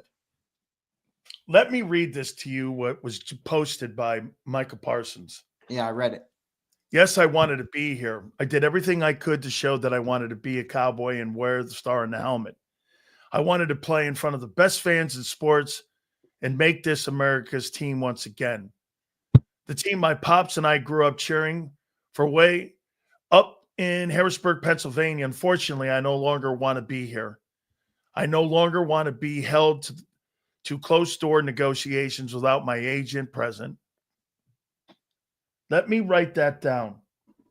Come on down. Or up, I guess you could say. I no longer want to be here. Closed-door organizational meetings with Jerry is a common thing. I do think it's interesting with the agent, but go ahead. I no longer want shots taken at me for getting injured while laying it on the line for the organization, our fans, and our teammates. Hey, dude, you fucking play for that guy, and you don't know that by now? Shut the fuck up. I no longer want narratives created and spread to the media about me. You play in Dallas, you douchebag. You know this goes on. Dude, this isn't the player's fault. Dude, you know this, though. I know, but that's not a reason to not. Right. Those guys back in the day played under that with Jerry. All right, dude, it's not fucking back in the day. It's 2025. Okay. Welcome to the fucking show. Soft. He's soft. I don't give a shit that he's soft. This is not Micah Parsons. There's plenty of things you could come up with to talk about him, and not all of it. I am 1,000% not on this guy's side for this. Dude, the Dallas Cowboys. No way. Sills, they suck at the business side of things, dude. You know this. So just because you know this, then they're off the hook? No. Well, you just said you're not on Micah's side. Get me out of here. I don't need a soliloquy written on a fucking social media. No, because that's bullshit. I don't negotiate my standing in fucking Dallas. No. Jerry Jones is notorious for going to the media and saying shit like he has with Parsons this summer. Micah wanted to let people know. Yeah, listen, I get this. These are very public-facing athletes, Sileo. They are no longer just players on a field. They are brands. They are personal brands. They have social media deals. They got podcast deals. Their brand is their business, dude. that you can't have Jerry Jones going out and sharing everything and not giving your side of the story. I don't agree with that at all. I'm sorry. I think Micah to put out what he did is fine. I think it's completely lame in my book. Come okay. On. You're siding with Jerry fucking you show Jones. Me one great NFL fucking player that's gone in the past or present that negotiates. You saw Tom Brady negotiating in the media between the bitching that went on between New England and him and Belichick. Absolutely not. You think that's the same situation? Oh, yeah, because you've got a high-profile guy. Brady never made the highest paid money. Dude, Brady and Michael shouldn't be compared. Making $45 million a year. And you missed the point of why Micah put out his message. Bro. Micah put that out and basically said, I was willing to do a deal and take a discount a year ago. They don't want to talk. Keep whining. Go ahead. Who are you whining to? Okay. You have no control over your destiny and you're whining. Why? Great. So Jerry's a big bad guy. Where's that getting you? Okay, so Micah Parsons, sit down, shut the fuck up, and wait for me to give you a deal? No. Do you want to be moved? We'll move you. All right, so you just wanted to, you're basically just saying, get in line, don't tell your side of the story, and if you want to be moved, fine, you can cry about it, and we'll send you where you want. You want Jerry to have all the cards. I don't understand that at all. He has all the control. I know, so why would you not think Micah should be able to speak his mind on it? It's irrelevant. Okay. Right. It's still his side of the story. It's irrelevant. I don't care. It means nothing. Okay, so just because it's irrelevant, let Jerry talk shit on you. Let Jerry make you look like you're this type of dude. Let Jerry do all this shit because you're not in control. Are you under the impression that Jones won't resign him? No, he will, but he'll wait until the very last minute. And that's then what was all this? Huh? What would all this spend then? Show. What's that? The showmanship to it. If you don't know this guy's creating a fucking dialogue for everyone to talk about. And why hasn't he paid him? Because he likes the show. So Micah had some showmanship to him today. Who cares? Again, it's irrelevant, right? It's all about. But Micah had a point. You're missing my point, dude. No, I'm not. Because I know this guy and what he does. This is something he wants. Again, that's not just a reason to just accept it. Oh, I know Jerry Jones is going to dick me around in contract. Okay, lay down and just fucking accept it. Fuck that. Okay, well, good. And guess what? Kids, sit down. I'll tell you when you're going to get paid. Okay, yeah, that'll go real well for the Cowboys. Yeah, because $45 million will shut his hole. All right. Yeah, that'll go real well for the Cowboys. Put Micah Parsons on the bench. I get it. He has no say in this. Dude, that's not the point. We know he has no say. No shit, that it. Dude, maybe we're talking about the same thing here because at the end of the day, it's irrelevant what he posted. I don't give a fuck if he's happy or not. I don't think it's irrelevant from the court of public opinion standpoint. I just don't. Public opinion's not going to get him paid. Okay, who the fuck cares? That's what I'm saying. That's what I'm saying. There's more to this than the contract in Dallas. It's irrelevant. Exactly. Oh my God. Hey, Xander. Sills, you're coming at this with a 1990 approach, I'll tell dude. you what we're going to do. We're going to agree to disagree on this because at the end of the day, I fucking am nowhere in the room on that. So let's just say this. Do you think there's any interest with the Eagles in this? I think he's probably too rich. I would do it. Okay, who would you give up? Yeah, that's the question. That's why it's probably too rich. You're probably not. Look, it's probably not realistic to speculate him going to the Eagles, but I would ask a question to everybody, and I don't know. I'm sure everybody will have a little bit of an aneurysm, but I'll ask it anyway. Nolan Smith and a first-round pick from Micah Parsons. Would you do it? Okay, what do you think of him as a player? Elite pass rusher, probably not as versatile of a guy as Vic wants. In terms of stopping the run, setting the edge, and doing the other things. What would you have given up for Myles Garrett? Myles Garrett's better than Micah Parsons. Okay. Older. So we talking 2 ones maybe? Huh? For him? Maybe 2 ones for Myles? I mean, somebody comped up the if you remember when Khalil Mack was originally traded, he was 27 years old from Chicago. Yeah, there was a lot of shit given up. Like a lot. 2 ones, I think. That's 2. right, for the Raiders. Yep. like 4 or 5 picks. Yeah, I thought there were like 3 ones in there. There might have been 3. It might have been 3-1. Actually, let me pull it up so I can get. I thought Gruden got 3 ones for that. But and remember too, Xander, you got to put a $45 million number on that. Yeah, this is what the Khalil Mack trade resulted in. 2 ones. 2 ones. Yep, 2 ones. Wait, here, let me get it. A potential comp. So the Bears gave up 2 first-round picks, a third-round pick, and a 6th-round pick for Mack, and they got back a 2nd and a conditional 5th.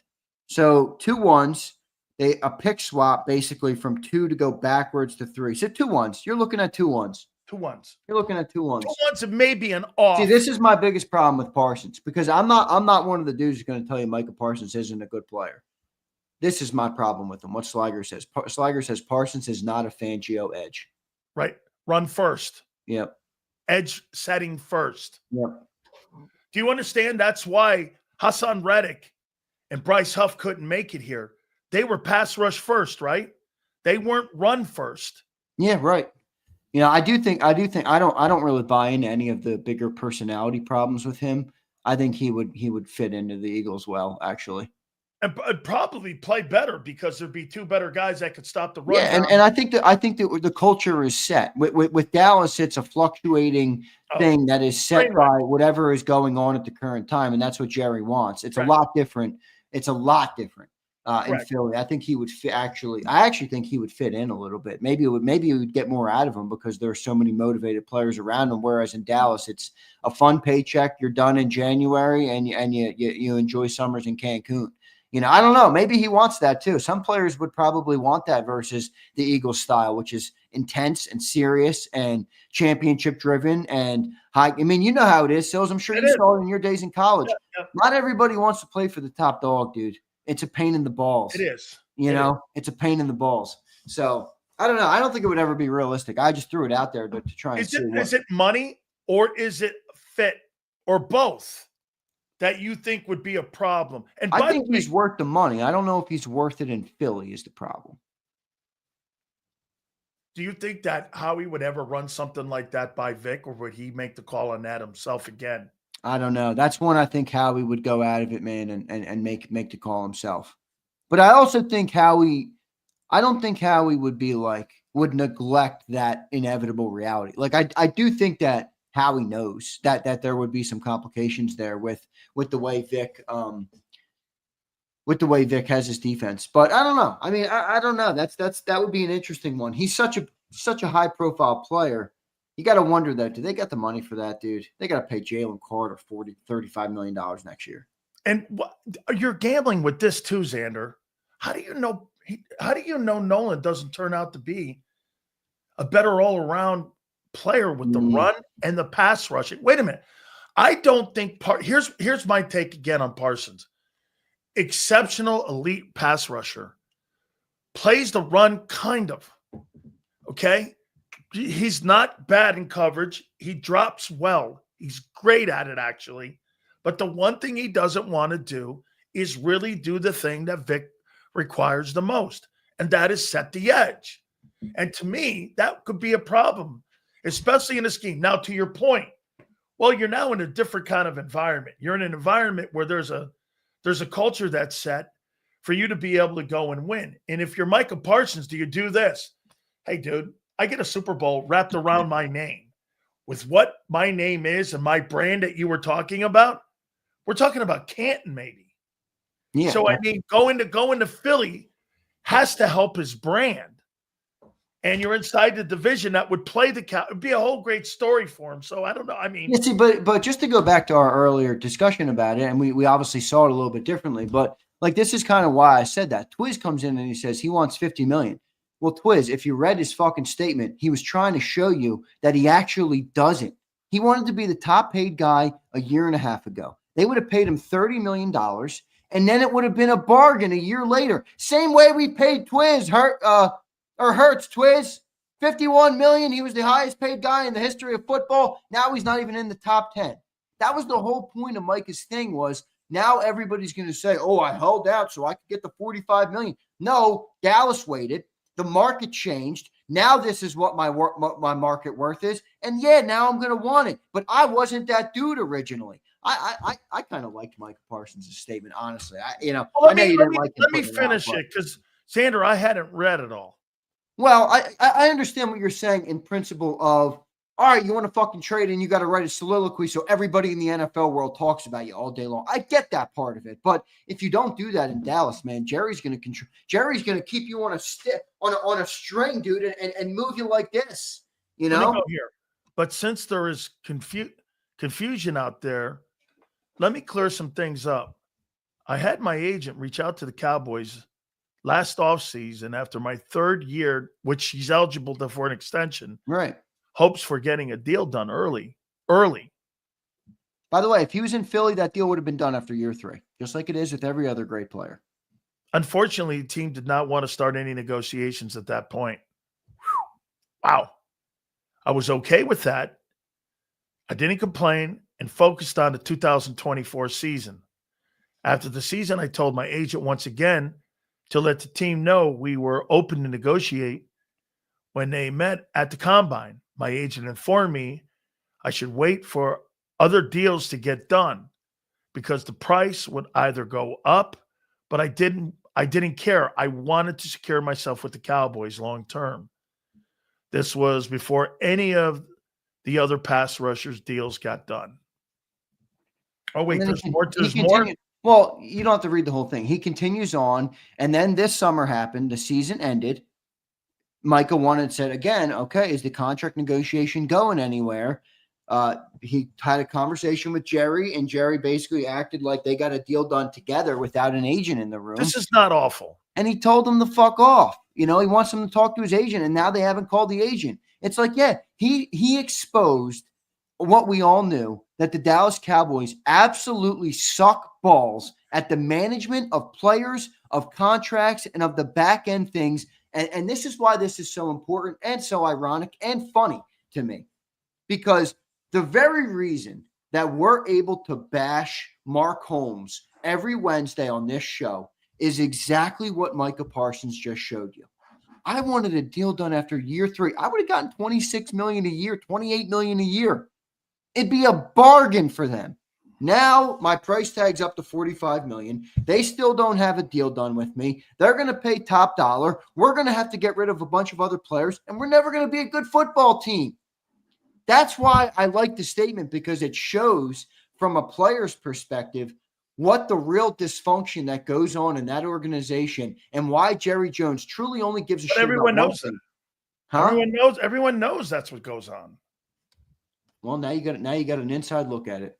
Yeah, no, but this is how he does business. This is how he dealt.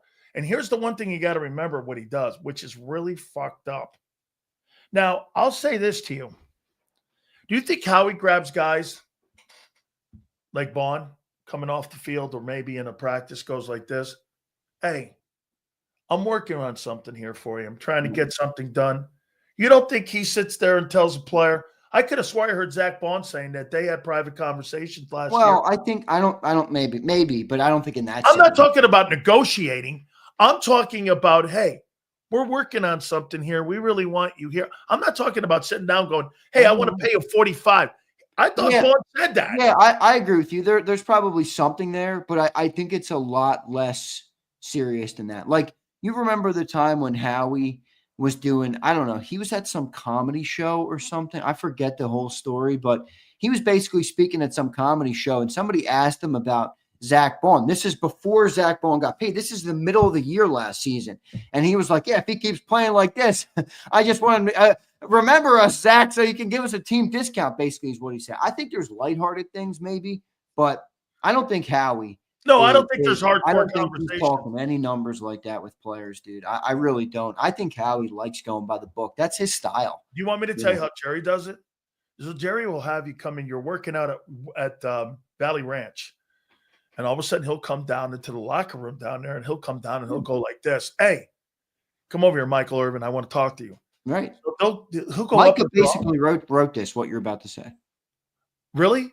Yeah. He basically wrote, he said, Jerry called me in for a leadership meeting in March. I went in. It turned into contract. And then he acted like we had a deal before my agent was, and my agent was never in the room. I told him I'm going to get my agent with him and get, and I thought that was going to be the start of the deal. Dallas then said, we have a deal in place. I don't know what you're talking about. There was no deal in place. And then he said, all right, we're just going to let them come to us because they wouldn't take my agent's call. And then they never called the agent. They still haven't called the agent.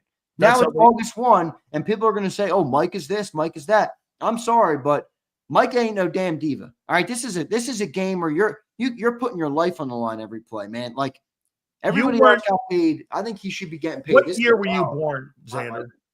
What year were you born? 1998. Okay. So this is back a little bit before you here. This is what happened with Emmett. The same shit that you said. You know what they did? Emmett went into the office and him and what's his name had kind of like a side ass deal worked out. All of a sudden, when he talked to the agent, Emmett Smith's agent, they went like this. Well, where's the contract? Jerry goes like this. That's between me and Emmett. Emmett goes, no, it's not. I told you my agent had to be involved. They missed the first 2 games. They went 0-2. They ended up going out and winning the Super Bowl.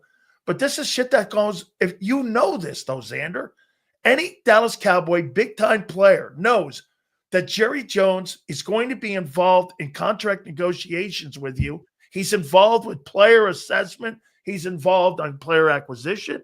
He's involved in the draft. This is the shit he does.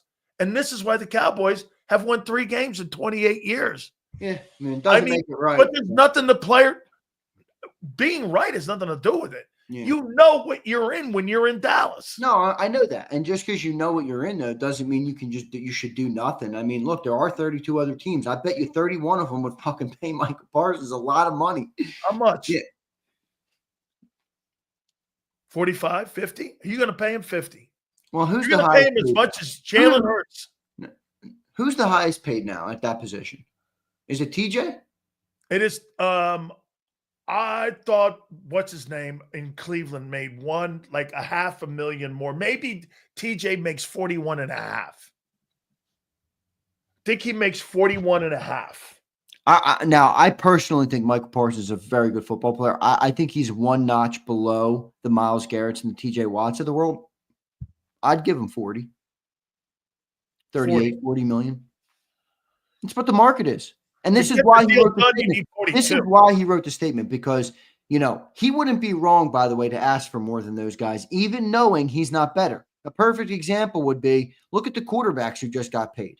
Are they better than Joe Burrow? Are they better than Jalen Hurts? Are they better than Lamar Jackson? No, but they're getting more money.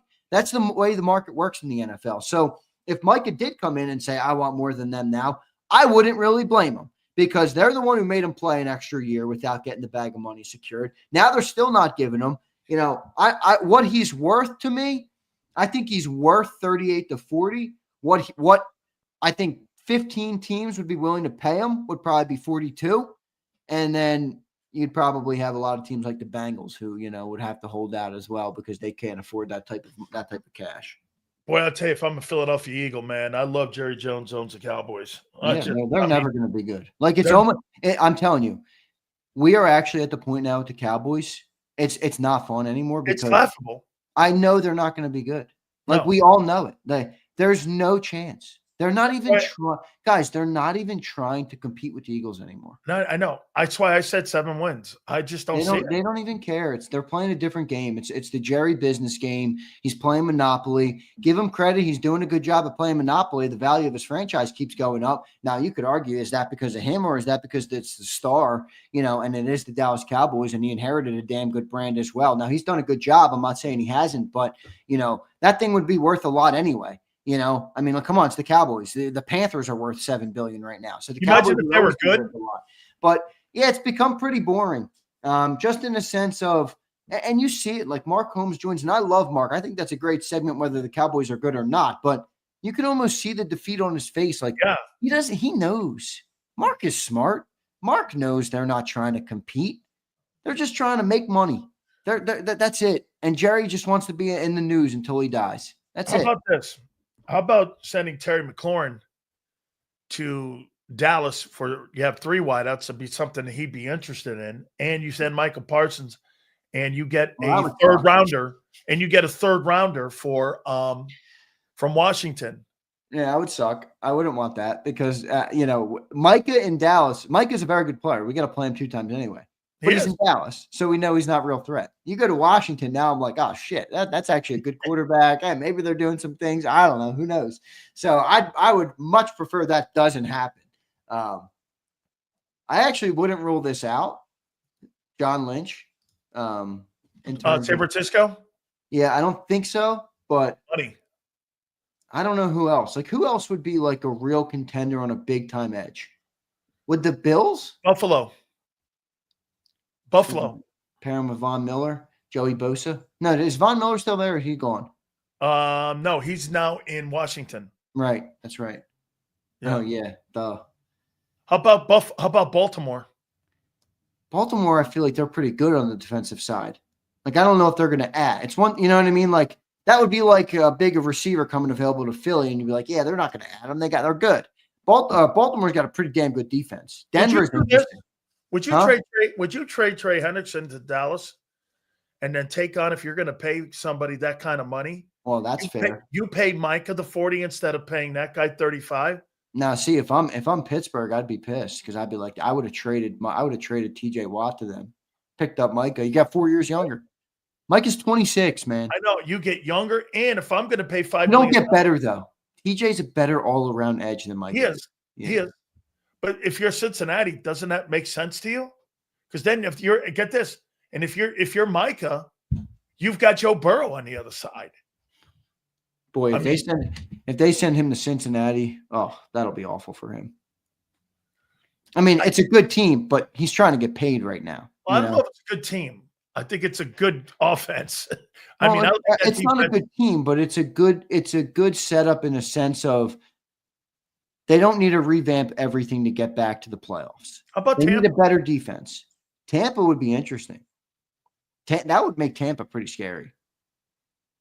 Right? How about Detroit? Detroit, I feel like they got money. Do they? They're gonna have to pay Aiden Hutchinson soon. I feel like that'd be a little bit of overcooking it. Don't they have 2 good edge rushers over there? They do. So I feel like Detroit would maybe be overcooking it a little bit.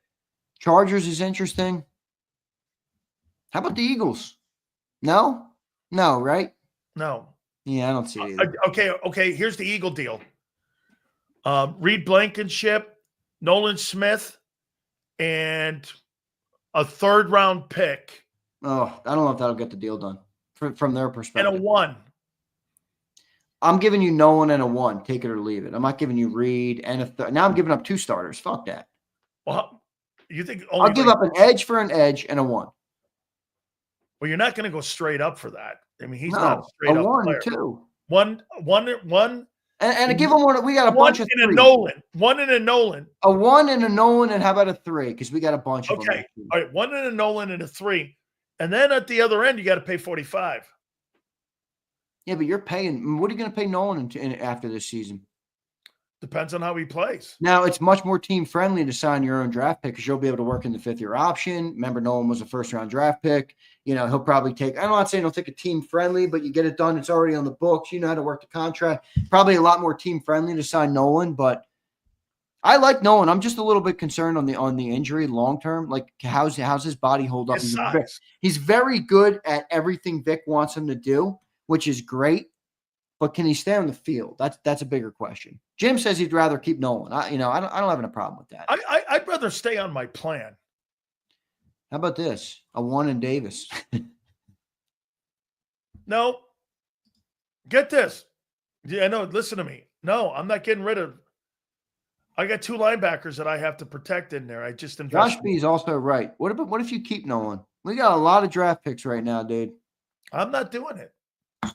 I'm not doing it, Guy. I'm not Xander. I don't like it because then you're not going to be able to pay I'd rather pay. By the way, I saw somebody say I'd rather pay Jalen Carter. They could trade for a receiver, a tight end, an edge rusher, and a linebacker right now. They're still going to pay Jalen Carter. I guarantee you there is 0 scenario on God's green earth where the Eagles are not paying Jalen Carter. So don't even worry about that for a second. If they get Micah Parsons, it ain't going to be Jalen Carter that's the sacrifice. It's going to be somebody else. All right? They're paying Jalen Carter. All right. let me ask you this now. So there's a 3-man race at corner, and there's a 3-man race now at safety, right?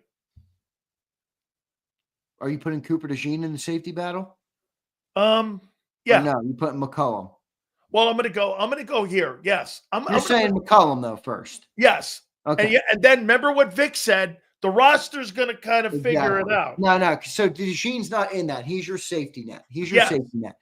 And then you added Eli Ricks, I guess, for the corner. Yes, I did. I added okay, so look here: McCollum, Sidney, Makuba, safety, corner, Eli, Adoree, and Keeley. And Eli, I would imagine he's kind of working himself in there. Do you agree that now, after the first week, you've moved further away from having an idea who that position guy was going to be? And there's more question marks after the first week than there was going into training camp. Do you agree or not agree? More questions, you said? Yes, at safety and corner. Well, this year, definitely.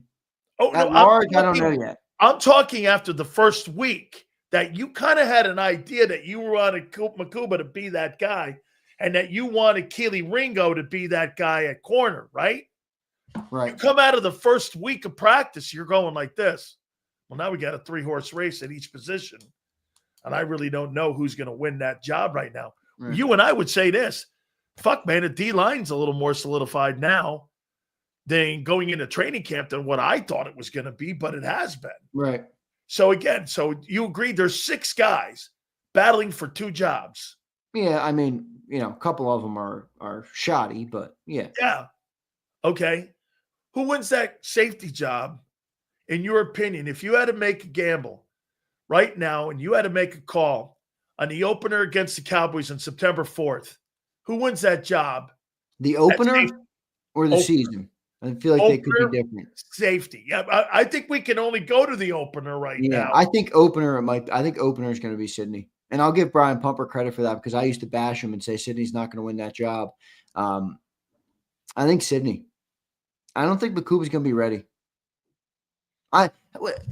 Without the injury, did we hear anything yet on Makuba that he can play great, that he looks good out there, that he I think everything there is still. I heard he looks small out there. He looks small. We know that. But can he play? It's one thing to be small and be able to play. Nolan Smith is a small edge. He can play. Jalen Hunt, no, he's not really small. But you get what I'm saying. Can he play? I haven't heard anything yet that he can play. Now, he hasn't been out there, but that's another concern. Now you're talking about Vic Fangio, a guy who relies on practice snaps more than most coaches. I think this answer will become clear. If Makuba doesn't play in the first preseason game, he's not playing week 1. If he plays that's 6 days from today. So if Makuba's not ready to be on the field. You think who starts in that game will start against Dallas? No, I don't think that. I'm saying if Makuba has missed so much time that he's missing even then, I mean, you're really probably not going to have him. I might go here with this. I might make a prediction that McCollum starts there at safety. Nah, it's not going to be McCollum, dude. That's Vic went to him a year ago. Yeah, but Vic did add some clarity to it. He did mention and he was hurt. Yeah, Vic mentioned that now. So it's one thing to speculate. Vic said, he said he was banged up last year. He's coming around. So I don't know. I don't think it's going to be McCollum. If you tell me Tristan McCollum's our starting safety, I'm Well, let me ask you this. If Isaiah Rodgers was still on this team, would he be the starting right corner? That's a good question. Probably, right? Yeah. I think probably. If CJ was I think it'd be an open battle, though. Okay. I don't think it'd be like coming I don't think it'd be handed to him. Yeah, I think he'd be rotating reps with Ringo, and they probably wouldn't have brought in Adoree. So it'd be Ringo and Rodgers battling. If CJ was still here, he's still the starting safety, right? Yeah, no doubt. Are you ready to call Ty Robinson a stiff yet? No. He's a defensive tackle. They take time, man. They take time. You mean like Jalen Carter? Oh, yeah, because Jalen Carter is the rule. Well, right? Let me ask you this then. I don't think anybody ever thought that Jordan Davis was a stiff. No, but it took him some time. Okay, well, I mean, How long did it take Milton? Milton was a third-round pick, right? And Ty's a fourth. Okay.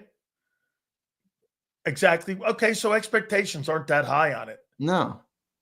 By the way, remember the stuff I told you guys earlier in the week?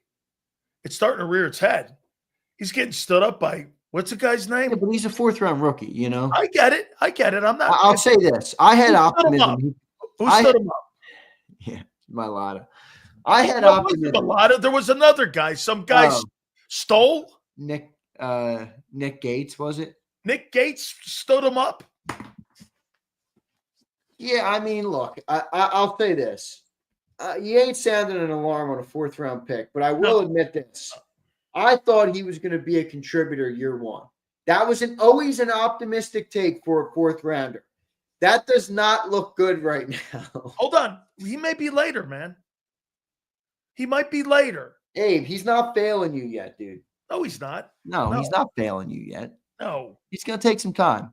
This is what I tried to – it might have been taught. This is what I tried to explain to J-Mac about Moro Ojomo. Moro Ojomo is far along for a seventh-round pick. Moro Ojomo is a grand slam pick. Yeah. You got a seventh-round draft. Wait a minute. Is this right, Xander? The Philadelphia Eagles have 2 seventh-round picks in the starting lineup. Is that right? Ojomo and who? And Mailata? Yeah. Yeah. Anybody else? You got 2 seventh-round picks. Let's run through this tape real quick. That's fucking crazy. Let's run through this real quick. Saquon's a 1. Hurts is a 2. AJ was, I think, a 2, right? A second rounder? AJ was a 2. Was a second rounder. And Devontae was a first rounder. Now, you traded for a 1 for him, but he was a 2. Yeah, but I'm talking about when he was drafted. Yeah. Goddard was a second rounder. Devontae was a first rounder. Dotson was a first rounder. Mailata was a seventh rounder. Dickerson was a second rounder. Juergens was a second rounder. Steen was a third rounder. Lane was a first. That's your offense. Top 5 picks. A lot of first rounders on that offense. Okay, here on defense. On defense, wait, I'll run through it. Nolan was a first. Carter was a first. Ojomo was a seventh. Jalix was a third. Cooper was a second. Quinion was a first. Healy was a fourth. Reed was undrafted. Makuba was a second. Sidney Brown was a third. Zach Bond was, I think, a fourth. I forget what Zach Bond was. N'Kobe was a third. And Campbell's a first. Campbell's a first. Davis was a first.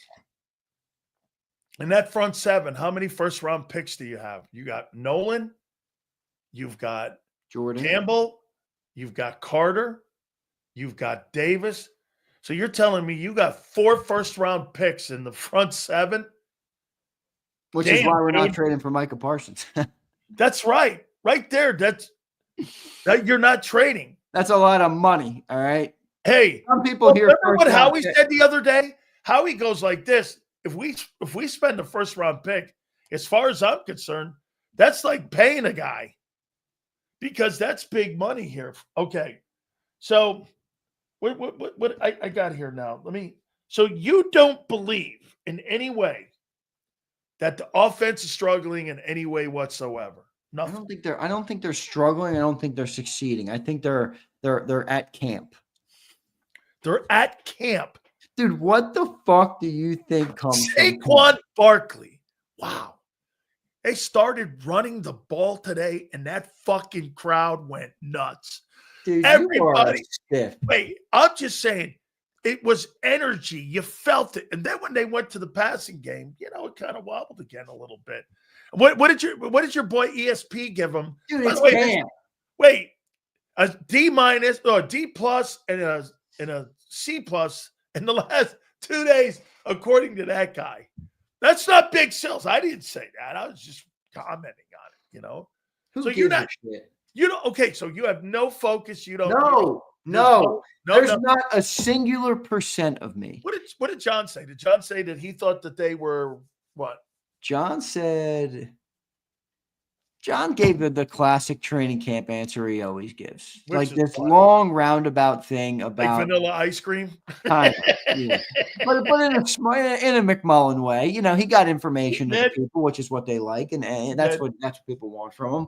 But I don't think he confirmed or denied, one of those things. But no, I'm not worried about damn offense right now, man. No, you're not even gonna convince me to try and is it a little bit? No, you I can't get it. even convince me of that. Of course, because I get it. All right. Hey, by the way, I like that kid Eli Ricks today. Did you?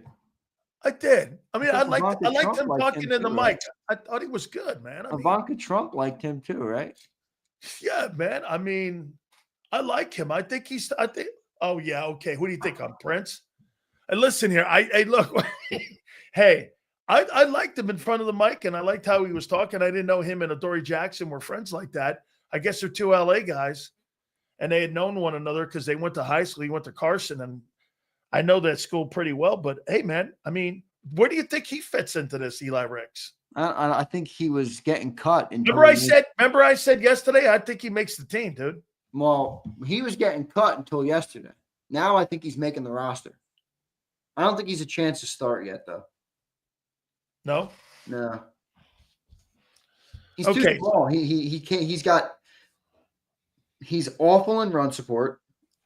He is streaky in coverage at best. And he's as unproven as anybody else. Jod Campbell's starting now, right? I think so. Not confirmed yet, but I think so. And what we worked on, I love when we have conversations, because I'll tell you why. I did that exercise with you about who they keeping. And now all of a sudden, again, that conversation is starting to become because of what I heard today. So when I heard that Jod Campbell was lining up outside, this is exactly what I was talking about. Thanks, Clint.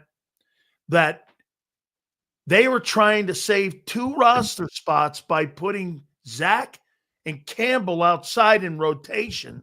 So after Uche and Ojulari, Xander, they're going to get 2 roster spots. So let me ask you one more time here. Do you think the Eagles keep 9 like they did last year, or do they up it to 11 offensive line guys? And I say this to you before you answer. Last year, they were more of a pass-thinking team heading into the season, right? Now, you're a run team heading into the season. Does that decision change? Yeah, it's a good question. I think it does. And the other variable is this year is they have more NFL-ready offensive linemen than they did last year. They got a lot of. I think they're deeper now than they were a year ago. That's what I mean. They are. Now, the starters, I don't think are as good. I don't think Tyler Steen is going to hold the candle to what Mekhi Becton was last year. That's just how I feel. Now, like I said this morning, I have kind of a hard time worrying about that in the sense of you legitimately have 4 all-pro / Pro Bowl caliber linemen next to you. You know what I mean? Like it's hard to be like to worry about that player when there's that much good around him. So I'm not worried about it, but I don't think Tyler Steen's going to be nearly as good as Mekhi Becton was. I think people sleep on what Mekhi Becton was last year. How many times did we watch Saquon hit a hole last year behind Mekhi Becton? A lot. 6 yards down the field too, right? Blowing dudes and up. then to the house he went. I mean, so we'll see. Are you concerned about Zach Vaughn missing 3 straight practices? Fine. I think they're being super cautious on guys like him. Same with Devontae. How about Cam Jurgens not being Cam is interesting. And they are fumbling the ball a little bit up in there too when it comes to quarterback center exchanges because they're using different dudes in there right now. Are you concerned about Cam? Cam had a pretty significant injury. Different reason, yeah. It's not about back injury, right? Right. It's not about like you asked me about Bowen. No concern. He's not coming off a big injury. Jurgens got back surgery. Yeah. That's a wild card. So I'm sure everybody in this chat is somebody in their life that has had some sort of back problems. Horrific. Back problems are brutal, man. It's debilitating. It's debilitating. That's the best word for it. Now, that's not to say he didn't get the best surgery and all these things, and maybe he got stem cells and all sorts of different shit to try and treat it up. But I think it's fair to say, hey, let's see what he can be this year. Is he going to be as 100% as good as he was a year ago? I don't know yet. Same with Nakobe Dean. Like, everybody's excited for Nakobe to get back. Me too. Are you sure he's going to be 100% of the player he was a year ago? I don't think I can make that statement yet. Well, how about I know this, that I could pretty much make this statement. There's probably a better odds that he's not going to make the year because he hasn't made it 1 year since he's been here. That's true. Okay, I'm just going by the player's record, right? We're going to do that.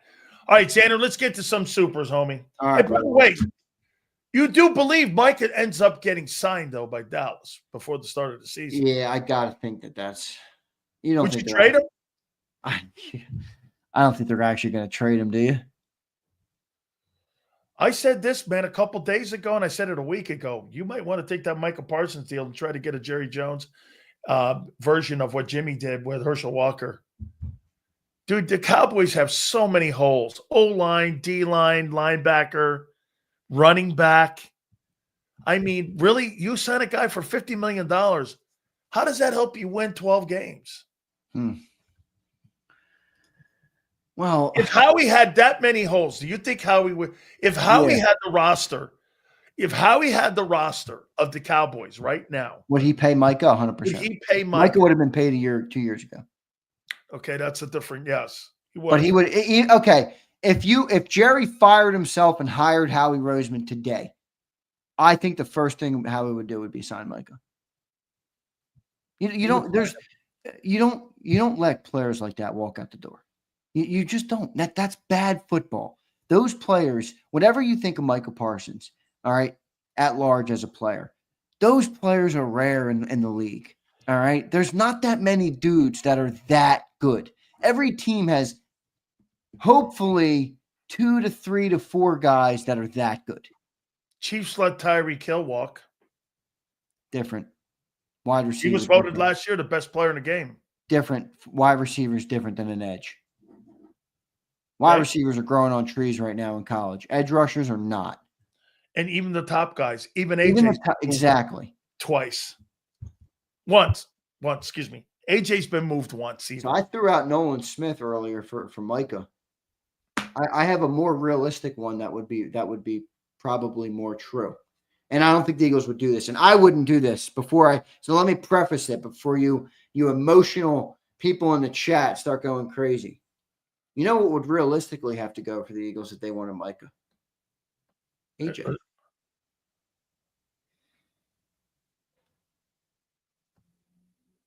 That would be straight up, though. Yeah. I'm not doing that. I would say no to that deal. To be clear, I would say no to the deal. This, though. I'm just saying from a roster. See, people always take this and like, oh my God, you would send that. Remember, guys, there is a business side of it too. The only way to make that work most likely would be to shed a salary the size of AJ's. That's correct. That's exactly how they would do that too. They would rob Peter to pay Paul. Okay, who gives me the best chance of winning a Super Bowl? AJ. Now, wait a minute. We won a Super Bowl last year with an 8.5 sack guy. Hold on here, though. Hang on. You won the Super Bowl with a number 1 ranked defense. Yeah, it's true. What kind of impact do you think he would have on making that defense number 1? Maybe not that much because of Vic. Okay, I mean, I think he would. Let me be clear. You're adding a good. Look at this dumbass. Look at this. You're an idiot, AJ. You look like an idiot. All right? AJ, sit back. It's a conversation. Relax.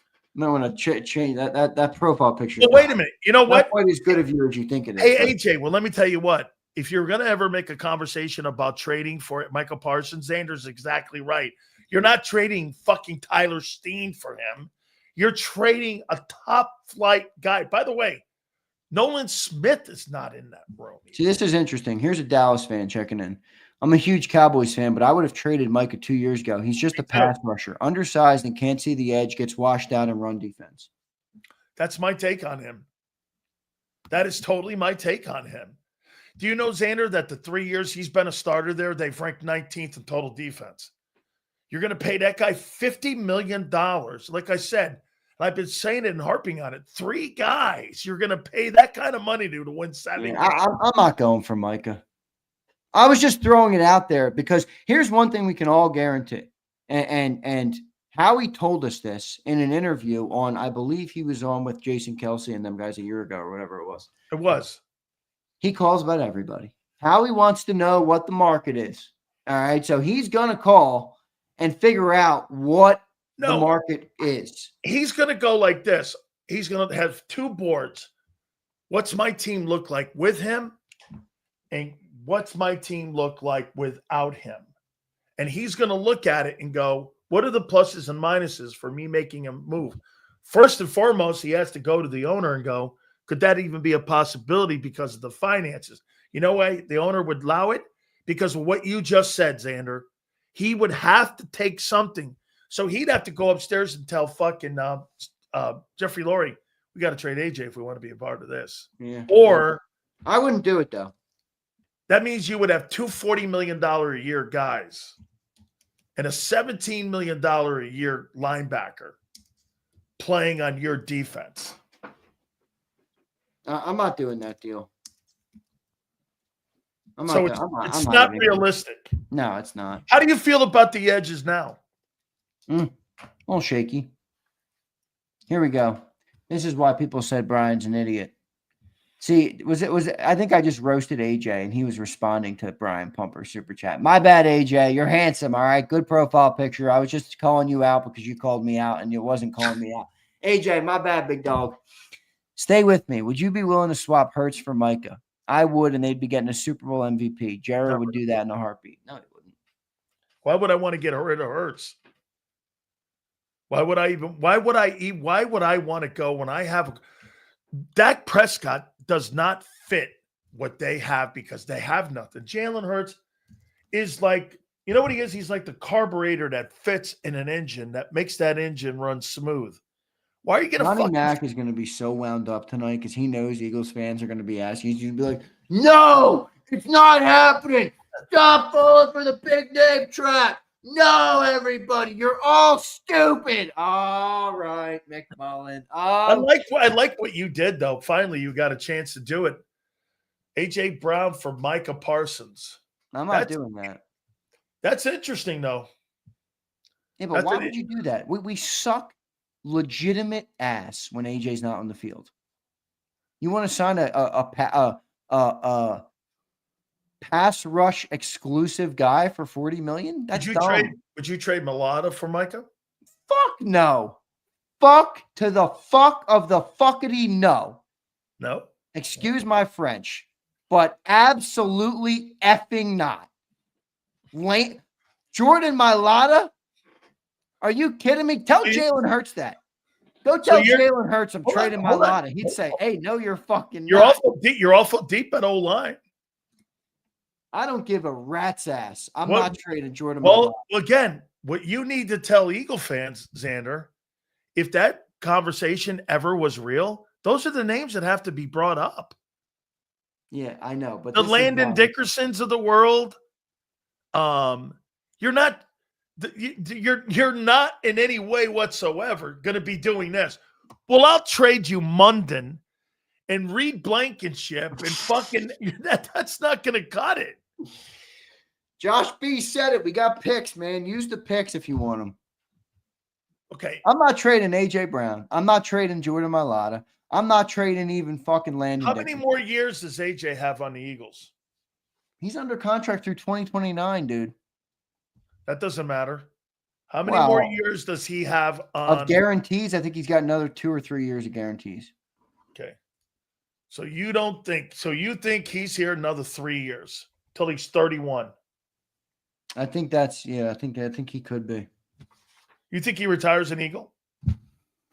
AJ, I think it's more unlikely, but I do think there's a weird outside chance because you got to remember the Eagles now, it's typically been trench players, but the Eagles do have a weird way of like once they feel somebody should be in Philly. Like, it's almost like they learned from Brian Dawkins. Like, Jason Kelsey, Brandon Graham, Lane Johnson, Fletcher Cox. All of them retired as an Eagle. There's not many teams in the league you can find 4 players that started and ended their career with them on their teams right now. That played in the same era of one another. Exactly. So I'm not saying that it makes sense from an AJ perspective, but I do think he's ingratiated himself a little bit as a guy who's embraced the city, embraced the team, embraced what it takes to win. The fans love him. He has that arc story with the book and just a different thing. I think he's got kind of everything where maybe Howie would view him as I'm not getting rid of this guy. But we'll see. I think there's a better chance for Devontae Smith, to be honest. Wow. Oh, finishing his career. Yes. I think Devontae finishes. You think Hurts finishes his career in Philly? Yeah, I think Hurts does.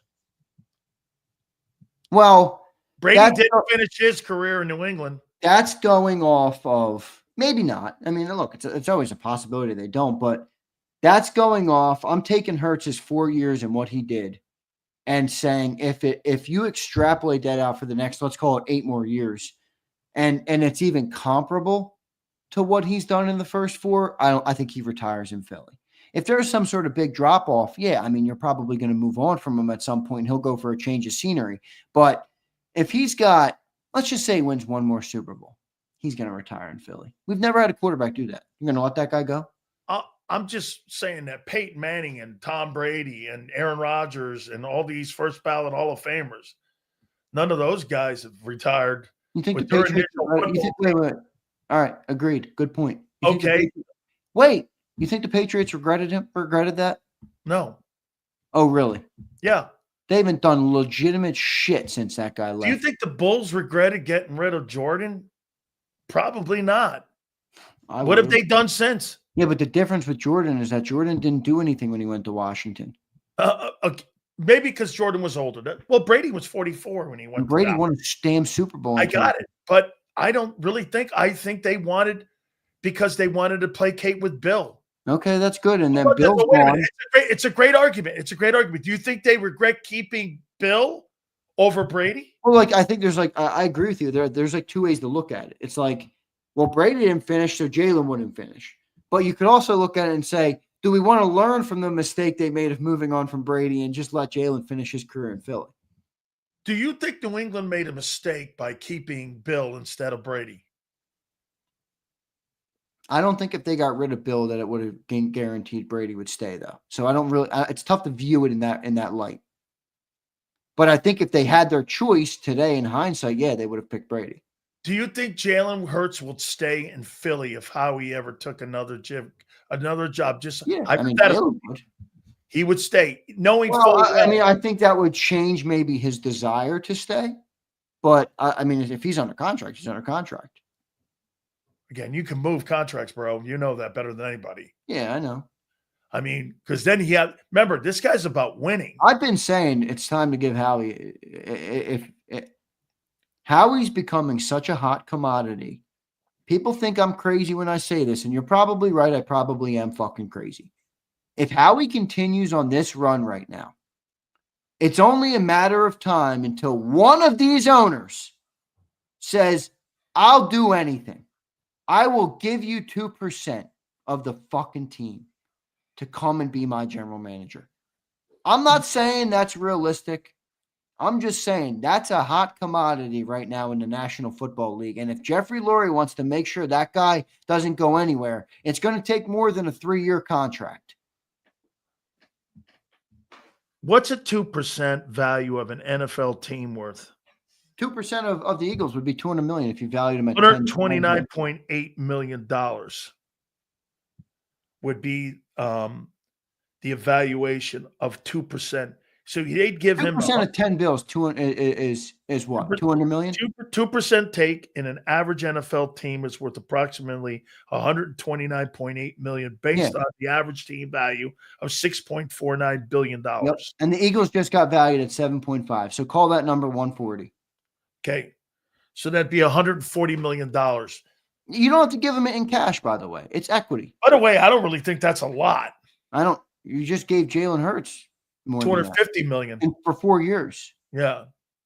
I don't really think that's a lot, man. I'm not, again, this is all crazy talk because owners aren't going to give up. Owners. The only thing I'm saying is that I do wonder about when someone comes into Howie and makes the deal so good he can't say no. Or Jeffrey Lurie. And what I mean by that is this. What if an owner came in and went, I'll give you 4 first-rounders for him? You know, coaches have been traded. I would say no. Wait a minute. Coaches have been traded before. Yeah, I know. But I would say no, because what's 4 first-rounders if I don't got the GM to pick them? You got Julian fucking Lurie. Well, that's another variable here about Howie. Yeah. How old is Howie Roseman? Let me look that up. 70, I believe. Howie? No, that's Lurie. Oh, Lurie, yeah, Lurie. Howie Roseman is 50 years old. He just turned 50 in June. Okay. He's gonna be in the NFL circle for another 25 years. Until he's 75? What's the average age of retirement in America? 65? Yeah. All right, call it another 15. 70. All right, just say 15. 15 more years. Okay. You know? Is Lurie gonna be here another 15 years? Does Howie want to answer to Julian? How about this? Wait a minute here. I got one for you. So, okay. Like you said, he wins another Super Bowl this year. That'll be 3. You mean to tell me he don't want to go to the Jets and Woody Johnson? That's what I'm saying. And Woody Johnson will do this. Let me get challenged. Right. And Woody Johnson will say, I'll give you a lot more money than he's giving you. He has more money. He owns Johnson & Johnson. I know he does. He's a rich dude. That's right. Okay, let's read some of these supers, bro. All right. With that shitty pumper super chat, get that thing off my screen. Cody says, stir in the pot, Saquon for Micah. No. Cody. Cody, I want to jump through my screen right now and fucking punch you in the head, Cody. Not because I hate it that much, but because why'd you even have to bring it up? I mean, you could maybe make an argument you should make that deal. Running backs don't have a long shelf life. Micah Parsons is a 26-year-old elite edge rusher. You want to hear this? It's crazy. Micah's got more value. That's what I'm saying. Yeah, he's younger. That's tough. But again, and like I Cody, said, you have to fucking do it, Cody. I know guess what Cody did. He kind of undervalued Saquon right there because Cody, Micah's got a higher volume. Cody, next time I see your ass in person, we got to have a talk. Josh B says, talk to J-Mac about a 3-way trade where we get Micah and Herbert. Oh, my God. He will combust. He will combust. Hurts looks pedestrian. Get off that contract now when we have Tanner Delphi. Hey, nobody wants Tanner Delphi. No, nobody wants Tanner. Nobody wants Tanner. Stop it, Pumper. Kyle Kokorski says, I think McWilliams might be the number 2 guy or slot guy. Interesting. Hey, well, he's made a place for him on this roster in the first week. Can he keep it up? That's going to be another thing to keep on, guys, is that some of these players, what if Keely Ringo picks it up and all of a sudden has a really great exhibition game against the Titans, right? Or excuse me, against the Bengals. What if he plays well? Then you got to start going back to the conversation of who he really wants. I think he wants Keely Ringo to be the corner out there, don't you? I do too. I think he wants him to start out there. I like McWilliams in the slot, and you're talking about moving Cooper into the safety then with that in base, right? Christopher says, what's the cost for a team to make this trade? 2 ones. Okay. 2 How ones. many? 2 ones. 2 ones and a 3. I'm just putting in like, now wait. It could be a player and a 1. Like, I think the objective value would be 2 first-round picks. And I don't think bottom first-round picks. That's right. That's where I'm – listen. Okay, so you come to me and you go like this if you're Cleveland. Or the Eagles. Or wait a minute. I have no interest in trading with you. 1, you're in my division. And secondly, you pick a 32. Fuck that. I need someone in the top 5. Right? I want someone in the top 5 for me to be able to make those value picks up there. I don't want to – if you're the Cowboys, you're not trading with winning teams. You're trading with shit teams. Yeah. You're trading with the Titans. I think in a way, Micah was just trying to force their hand a little today. They were showing no activity, you know?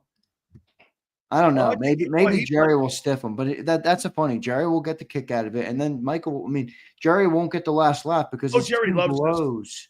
Jerry But loves this. I know he does. Dang says, I think it's smart to release a statement because it challenges Jerry's ego, calls his bluff publicly. I agree, Dang. Not a I'm with you. bluff, man. He wants this. I He know, but orchestrated this. yeah, but Sills, I'm a little surprised that you're having such a hard time understanding from a sense of, what the public perception of somebody matters. Like Him. if you don't ever, not to Jerry, but to Micah, it does. It does to him. Okay, but that's That's my irrelevant. point, though. Like you're a talk show host, you've dealt with this. Like you can't just let Jerry kind of speak his world and sit back and take it because hey, I'm in Dallas. I But know you're that we're going to do talking this. to a cave with him. He doesn't care, dude. I know, but dude, it's for public. Okay, so you're saying for Micah, it's good to get it off his Yes. chest. Okay, for To Jerry, show he doesn't. everybody else. My point was this, dude. He doesn't give a fuck. I know, but there is also a pressure perspective too. Dallas fans could say right now, Mike is holding out. Huh? If he wanted to sign him a year ago, you would have done it. I know. Jerry does shit on his own time. Jerry man. blows. He Jerry blows. legitimately stinks as an Hey, owner, dude, but- wait, I want you wait, Xander, before you go on. You really think I'm going to take the guy over the guy who fired my fucking coach? I just know that guy. I know, but I don't love your. I listen. I get where you're coming from with it. I don't love your reasoning for not for like. I know he's going to do that. That's the fucking point. I know. Finally, wait, but here's what I think other players in Dallas are thinking right now. Finally, a player with real star caliber stands up because Dak Prescott, he got walked around like dirt on the bottom of the shoe. Yeah, Dak got his money. He's jolly and dancing at training camp. What about the other dudes? So finally, you have Micah, who's a real superstar player, stand up and say, this dude's running this franchise like a numbnuts. Okay. And for 30 years, we all know this. And on top of that, you know what he's going to do? He's going to make this whole thing look fucking orchestrated and stupid by signing him. And this is exactly what he does. He did it with Dak. He did it with CD. And he'll do it here. And you know what we're doing? What he wants?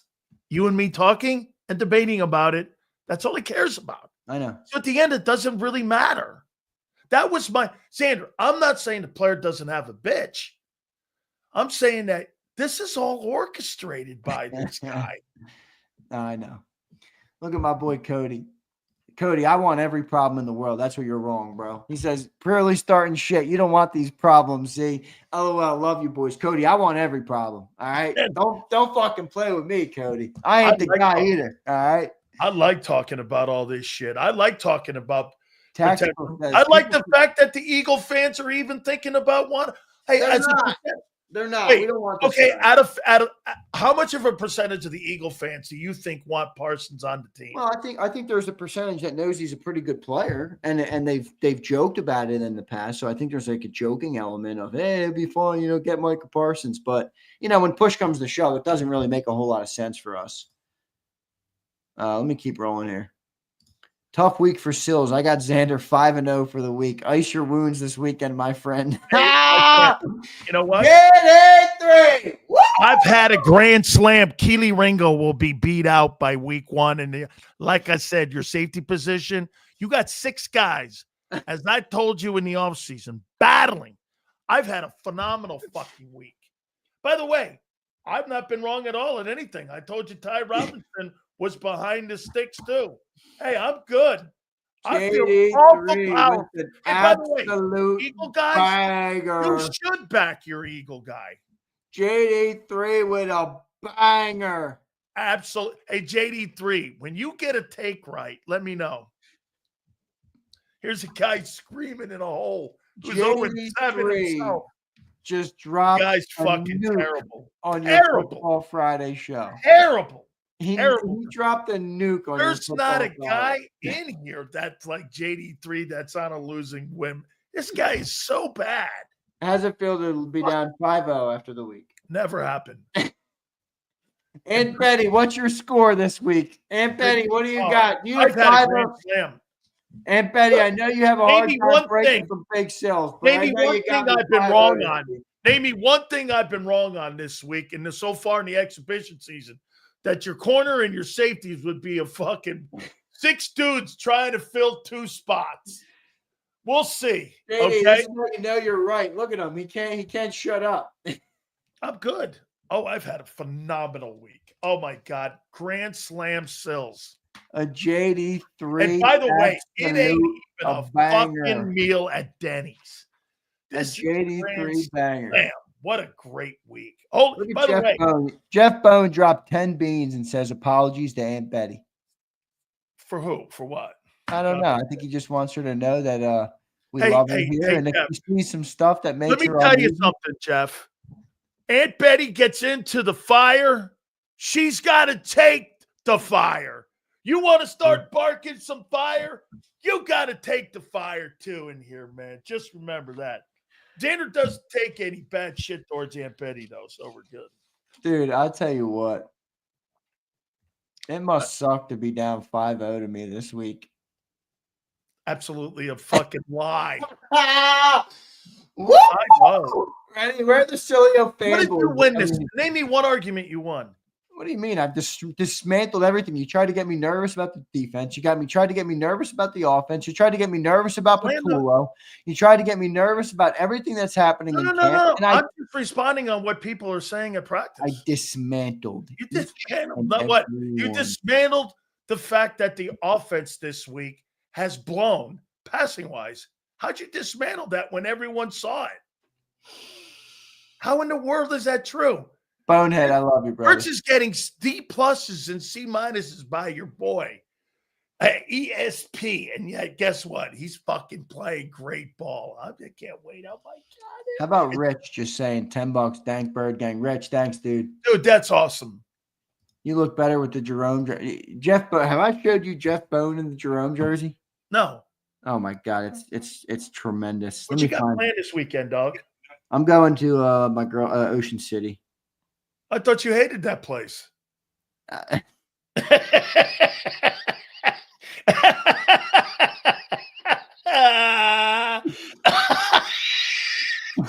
wait a minute. Oops. No, I don't hate it.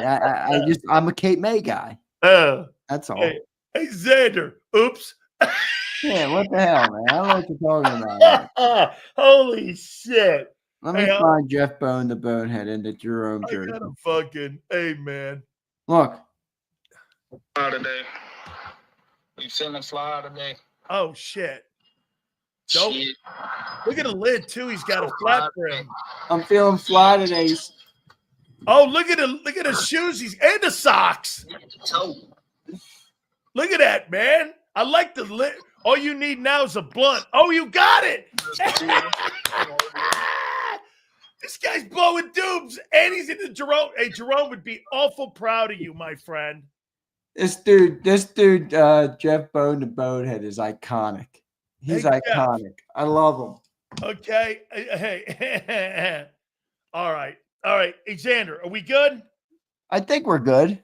I mean, I'm hoping that you maybe get this weekend, just kick the feet up, get some ice if you need ice. If you got to ice something down. Yep. Maybe get a couple see. extra We'll see Coronas. if your boy Keely Ringo wins the job. Get a couple extra Coronas. Remember what I said. Remember this, folks. I told you Dory Jackson at the beginning of the fucking year would win a job over Keely. Vic Fangio would cut Adoree if it was up to him. He hates that dude. You heard it in the press conference on Tuesday. Don't say you didn't. I did, but I also saw he got burnt again today. Look, AJ, I ripped you. I'm sorry, bro. I thought you were attacking me. And AJ, when somebody attacks, I don't take it lightly. I fucking pounce. Apparently, you weren't attacking me. So I love you. Your profile picture's handsome, and you look good. Thank you, bro. He says, y'all better be nicer to Xander and Sills. I'm good. I don't need people to be nice to me. Be nice to me. I don't give a fuck. Inflight says, Jerry is going to trade Parsons to Washington for Terry. So what? Then you have 3 receivers?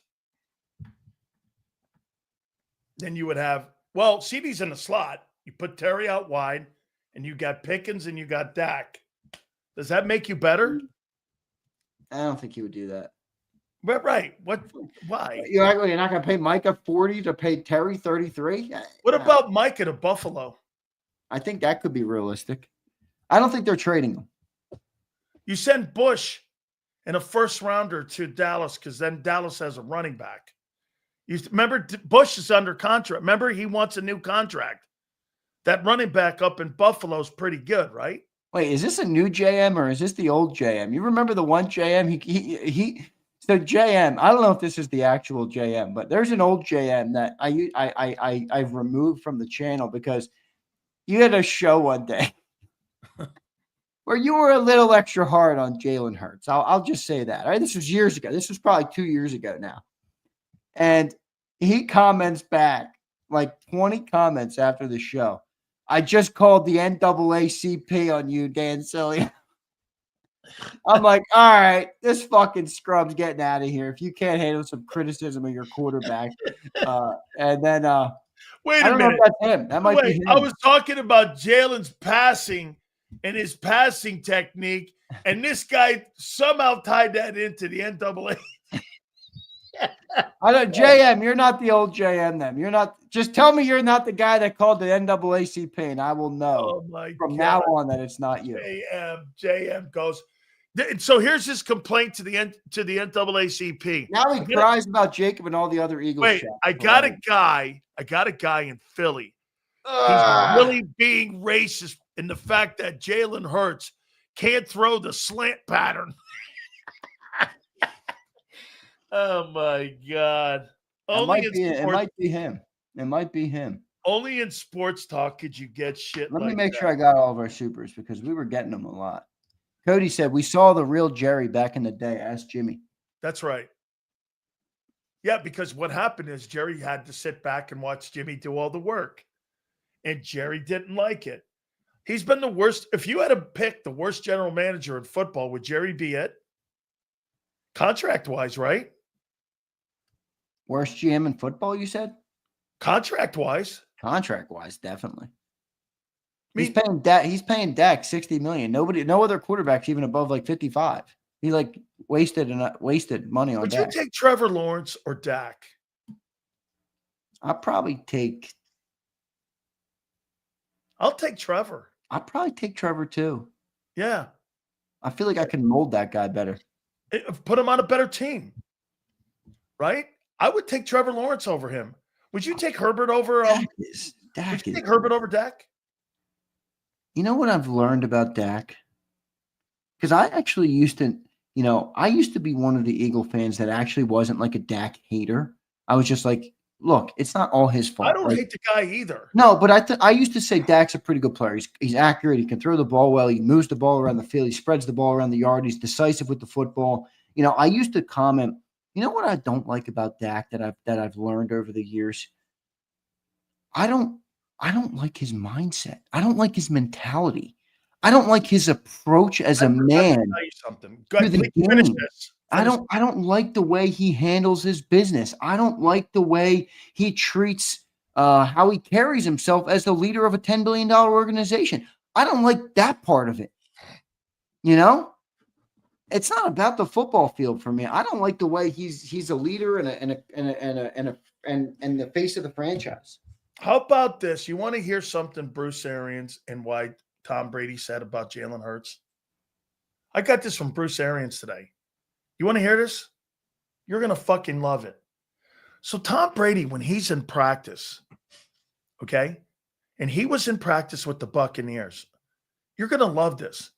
Tom Brady never threw picks in practice. You know why? He practiced the way he was going to play always. If he didn't see it, he never forced it. He checked it down in practice. Brady never threw picks in practice because he didn't want to practice forcing the football into tight windows. It's a less percentage play of me completing because when I'm in a game, I'm going to play like that. Wait a second. Didn't you give Jalen Hurts shit for that last year? That's what I'm going at. I want to tell you what was said to me today. That this is what's troubling. What they're doing is they're working on the passing game right now, right? Tom Brady never forced footballs into tight windows. It's a practice habit. This guy, Baker Mayfield, turns the football over in practice like a fucking ton. He's turning the football over, and it's driving people crazy. And I'm going like this, man, there's a mindset on how you play the game. And I said this about Jalen today. I'd rather take a guy with 25 touchdowns and 6 picks than a guy with 41 touchdowns and 16 interceptions. Wouldn't you? Yeah. Turnovers lose games. Yeah, big time. Touchdown passes don't. That's why bettors love, like sharp bettors love turnover differential. That's like you can, if you want to look at the way a sharp bettor is going to bet, look at the turnover differentials of two teams. That's like one of their biggest indicators they use all the time, because turnovers decide outcomes. 70% of the time you can decide who's going to win a game based on the turnover differential. So that's a great lead into my boy Philly Godfather will join us at 5:30 too. We'll talk about the book. I gotta go. I got a night show, and I've been yapping with your ass for an hour and 40 minutes about Dakota Prescott and Micah Parsons and Jerry Jones. You're like Jerry Jones.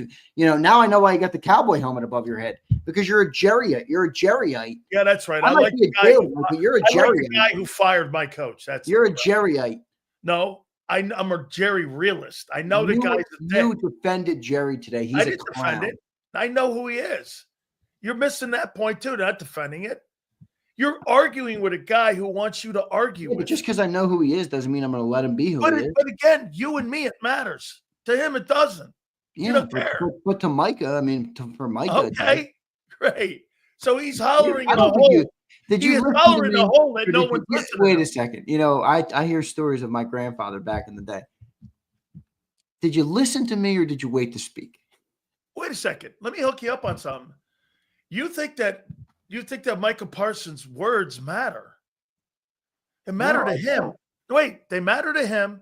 He wanted to get something off his chest. You know what Jerry does? Oh, isn't that nice? All right, but at least now that he's corrected the public perception narrative. No, he won't. Everyone knows Jerry's a dick. Yeah, but what if you change in how people's perception? You really think you changed the perception of Jerry Jones? No, I don't think Jerry. No, right. I didn't say that. There's no changing of the perception of that. There is. Go and read. He waits. What? That he waits until the very end. Go and read Dallas's. And he's a complete asshole. Go read the comments on Mark Holmes' channel today. Like Dallas fans are like done with Jerry. Gee, it only took you 32 years. Well, they've been done with him for a while. I'm just saying, Michael wants to make people know, hey, I'm not the asshole in this, and I think that's fun. I have one favor today on Birds 365. One favor. Start the show off with this. Oh. John, what do you think of Parsons potentially coming to the Eagles? I want you just start the show. I'm gonna ask that question, but I'm gonna hit you with something that you used to hit me with. What do you do? Fucking mute it. What do you want to sit in the chair on my show now, guy? It's my fucking show. Sit back, kick your feet up, and enjoy the fucking content. Hey, guys, I got the content. All right. Hey, I just want to hear it. I'd like to hear that at the top. Give him the meat, kid. All right, give him the meat, please. Hey, have a great. By the way, I'll leave you with this. Have a great time at Ocean City. Dude, stop. All right. Hey, have a great time at Ocean City on the boardwalk, bro. Make sure you get yourself some taffy. Saltwater taffy, I heard, is big there.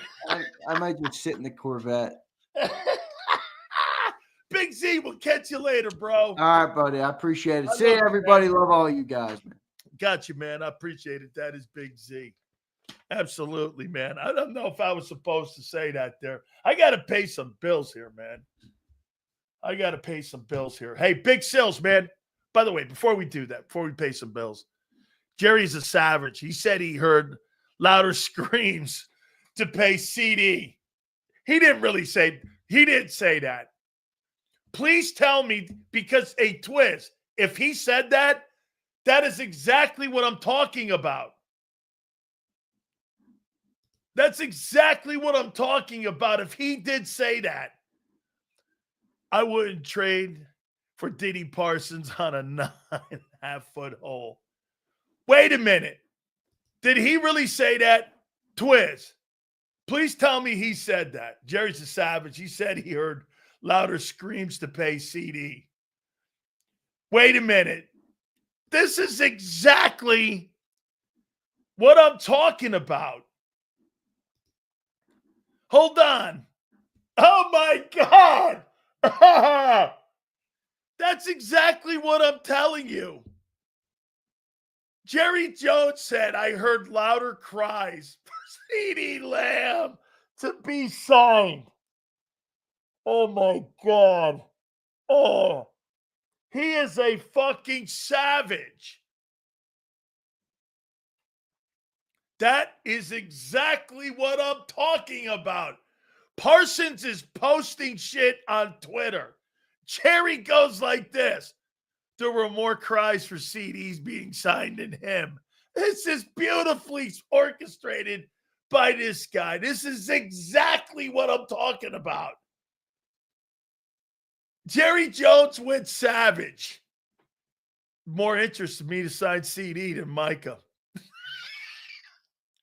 Oh, my God. Oh, my God. That is, without a doubt, one fucking savage move. 2025 feelings matter, Sills. Holy cow. No way. Didn't Charles Haley throw a helmet at Jerry Jones? That I don't know. I know he threw it at George Seifert. Holy shit. Jerry runs a circus. I mean, whoa. Parson to the Raiders with Crosby. They got the money. It's a good take. And it's out of the NFC. That makes sense. It's out of the NFC, too. Philly Godfather is going to be is going to be on with us later on too at the bottom of the hour. It's about Mbuka. What do you want to know about Mbuka?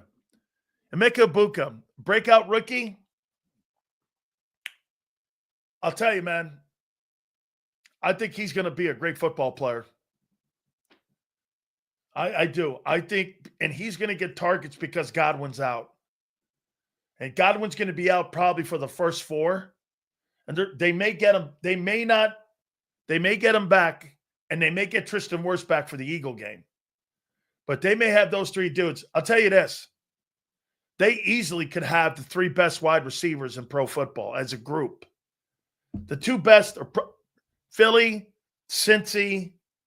You could make the debate on what do you think?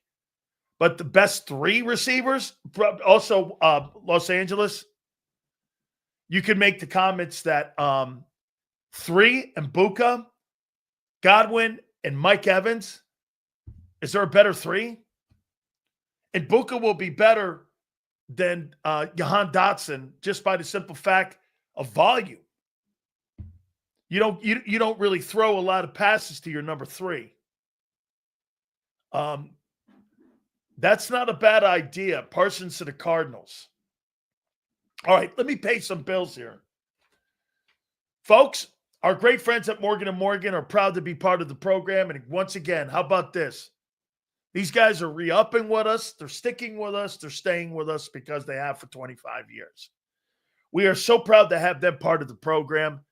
And I tell you, I love the fact that we have Morgan & Morgan because you know why? They're the number 1 injury law firm in all of America for a reason. You know why? They win.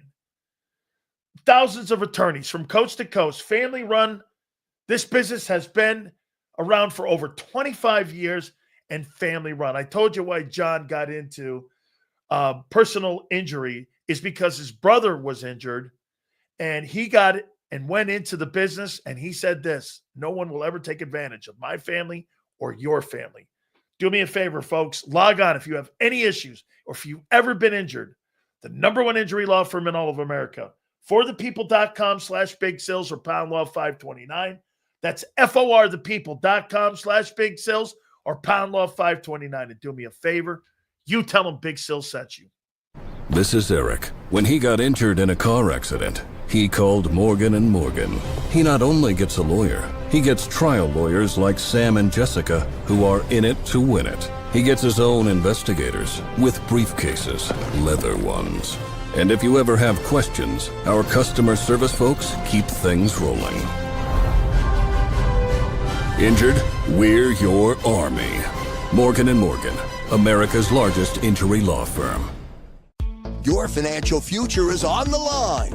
Are you ready for what's next? At Leone & Company Wealth Management, we help young professionals, business owners, and pre-retirees navigate the complexities of building and protecting wealth. For young professionals, we'll help you grow your wealth, plan for your future, and make the most of your hard-earned dollars. For business owners, we provide strategies to protect your company, manage risks, and create a lasting legacy for both your business and personal wealth.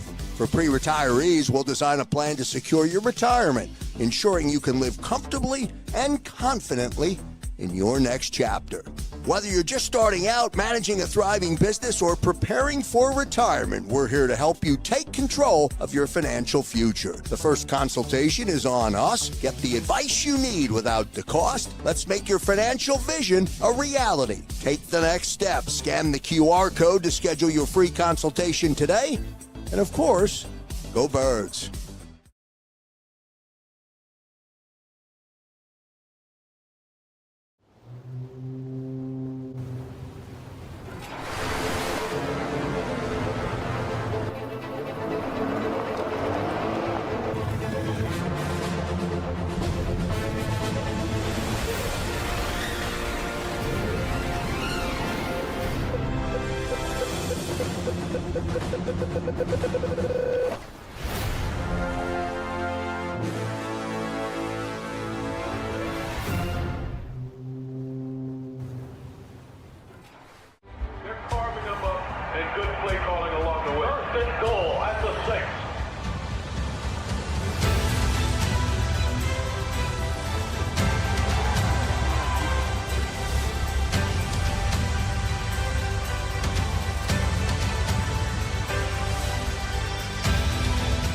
Field of life, First Trust Bank is there for you. Champions on 3. 1, 2, 3. Because Philadelphia dreams deserve a Philadelphia bank. In our hometown, we all look out for each other. We step up to keep our communities going strong. And at Independence Blue Cross, we're here to keep you going strong as the #1 health insurer in the region. No IBX is always looking out for you. EAGLES, Eagles.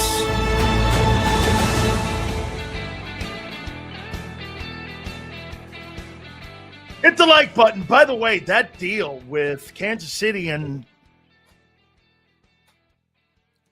Washington looks like a pretty serious conversation going on between Brett Veach and Adam Peters in Washington now on potentially sending Terry McLaurin to the Kansas City Chiefs.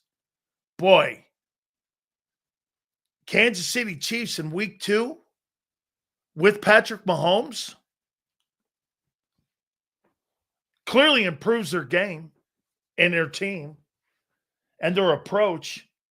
And you put that other guy and you put that on the other. And by the way, Rashid Rice, the reason why I think that this is more of a reality is because I think they believe that Rashid Rice is going to be suspended for at least 4 games.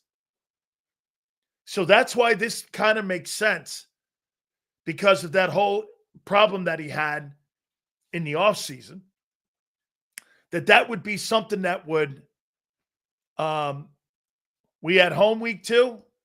No, you're at Arrowhead. That game's at Arrowhead, and I believe it's Monday night. I mean, Sue, not about being get this. Terry McLaurin versus Darius Slay? No, I'm not worried. Terry McLaurin versus Eli Ricks or Adoree Jackson or Keely Ringo? I don't know. You don't have the advantage in that. What would make you think you would have the advantage with guys who've never started it down? Why in the world would you have the advantage there? I like this. McLaurin to the Chargers. They need to improve that wideout position. Hey, Jeff, it's a Monday night game at Arrowhead, week 2, coming off that Thursday game. You get a little more time to prepare because you're playing that Thursday night opener. Okay? Why wouldn't Q be on McLaurin? That would make no sense, Hills. They're probably right. You're right. They'll travel on him. That's right. It would be more that. It would be Keely Ringo on Xavier Worthy in that game. Q's going to travel. That's right. You guys are probably right. That's how that would work. So it would be Ringo versus Worthy. That's how that would work. Yes. Especially, like you said, if they're traveling. By the way, Philly Godfather's going to join us here in a couple minutes. Got some interesting stuff to hang on with him. I want to talk about, as we're getting into the exhibition season, if any of the numbers have changed and dynamics have changed. Thank you, Cody. Parsons on the other side of Will Anderson. What are you giving up? Nico Collins? First round picks? See me, I'm trading him, man. Why? Look, it's funny. When I asked Xander that, what would Howie do? Would he sign Michael Parsons? Okay.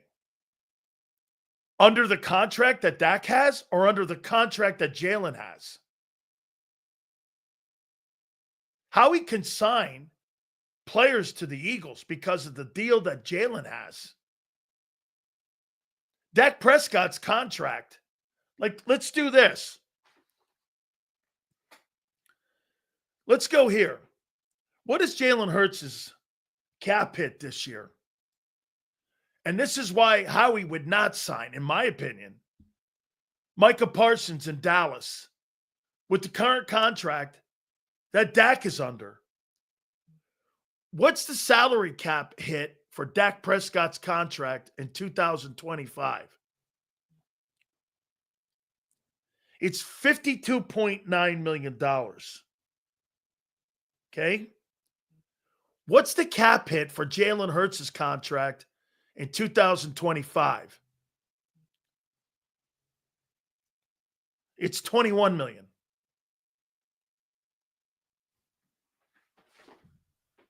You're not signing Michael Parsons when you got a guy with $52 million on your cap.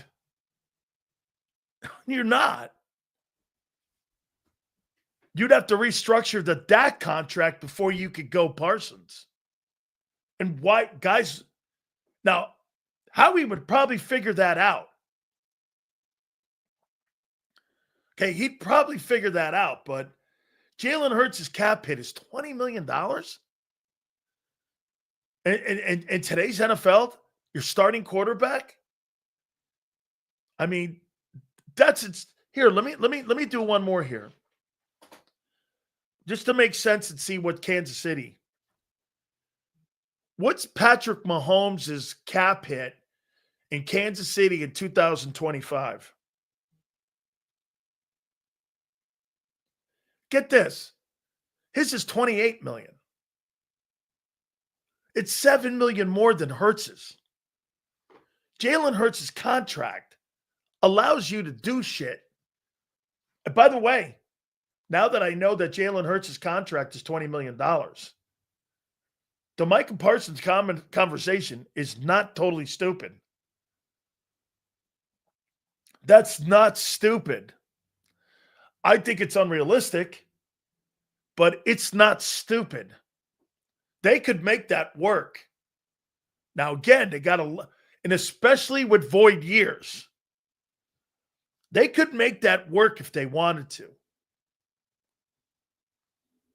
I mean, you could put escalators in that thing. And you can escalate it and also give them the bag of money, which they like. I'm spitballing here. I'm not in any way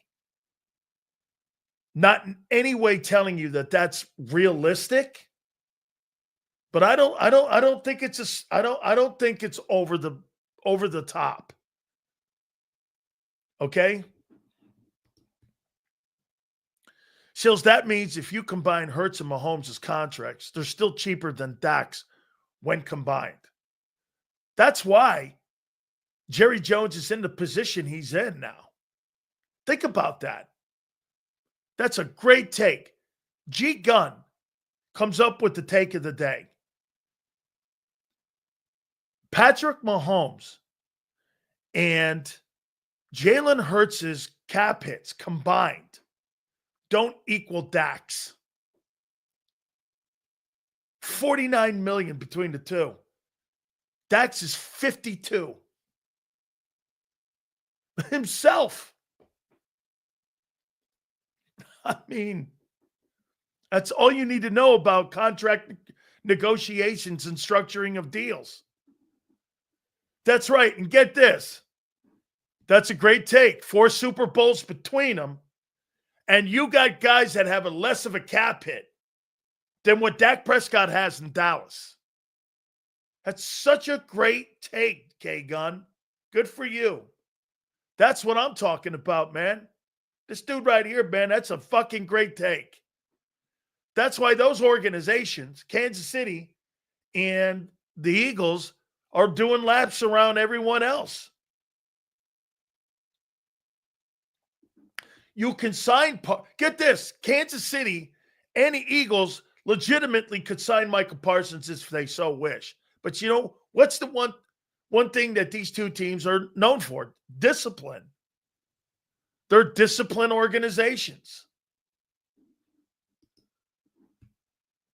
Sills, what would you give up for Parsons? Just talking? Okay. Now, depending on what my situation is. If I have a shitty football team, what do you have on your team that would make my team better? Pick a team. Let's see. Let's do Washington. I'm not saying Jerry would trade in the division, but let's just say Washington. What do I need in Washington that you have that I want? Okay. So you give me Parsons. Okay. What can I live without? I'll give you a 1. You want Debo? I'll go there. What else you want? Well, it's Terry McLaurin. Well, all right. Okay. You got to look at it. What would you give up? Let's do this. For Micah. I agree with Xander and the Von Miller deal. 2 1s. A 3 is what I would give. For the Eagles, I'd want Nolan Smith, a 1.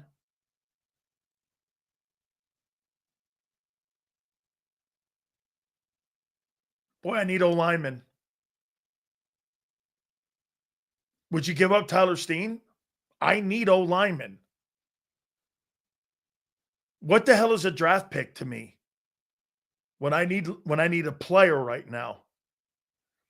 The Cowboys are in a position where they need players. So I'm going to get rid of Micah Parsons, and I'm already going to be weaker. So I'm going to give me Nolan. I'll give you a 1. But I want Tyler Steen too. Guys, Nolan Smith, and that's fair. Nolan Smith, a 1, and Steen is fair. That's a fair trade for Parsons. The problem comes in the money. $50 million, $45 million. That's a big number. You know, if he was still on a rookie contract, that'd be one thing to do, because then you could still have 5th-year options and all that other shit that you could weave a contract with. But he's not there now. You know, again, I want you guys to understand something about where I was going with Xander today. I'm not saying that he doesn't have a right to tell everybody how this whole thing went. but it's fucking crying. Every football player in Dallas who has ever dealt with Jerry Jones does this. I tried to tell you a story from Michael Irvin to Troy Aikman to every single guy that's ever played there. This is how he operates. Well, don't you think the public needs it? Okay. It's not going to change anything. Nothing will change until Jerry doesn't own the team. And it won't change the narrative how you feel about Jerry. Jerry doesn't give a shit what you think of him. So, okay, Mike is telling you it's him. So now you're throwing shade. So what does Jerry do? He throws shade back at the guy. Dallas Cowboy fans wanted CD more than they wanted you. That's basically what he's telling you. You really think that mattered? That soliloquy, get this. You thought you were going to shut Jerry Jones up? Jerry Jones actually validated what I said. He went back and said, Cowboy fans wanted CD more than they wanted you. It doesn't matter to that guy. He doesn't give it. Does he have every? Sure, go ahead. It will mean nothing. The court of public opinion. Jerry Jones did not build the Dallas Cowboys on the court of public opinion. Jerry Jones built the Cowboys on the way he saw fit, where it's the richest franchise on the planet. And he hasn't won in 30 years. Can you imagine? He's done it his way. By the way, whether Jerry Jones has 3 Super Bowls 30 years ago or whether Jerry Jones has 3 Super Bowls 2 minutes ago, Jerry Jones' success as an owner of the Cowboys has been insane. He bought the team for $154 million. He's won 3 Super Bowls. The value of the team is through the roof. Was that bad business? And their most talked about losing team on the planet. I mean, I've never seen a team that hasn't done shit in 30 years. The fucking Bengals are more of a winning team in the postseason. the Bengals. Does it matter? Nope. Does winning matter to Jerry? What do you think his definition is of winning? Winning at the cash register or winning in the standings now? Passing a team on to his kids. You think another Super Bowl is going to raise the value of the Cowboys? To what? 20 billion? They're already 15 billion if you sold the thing. So get on that Micah Parsons Eagles train.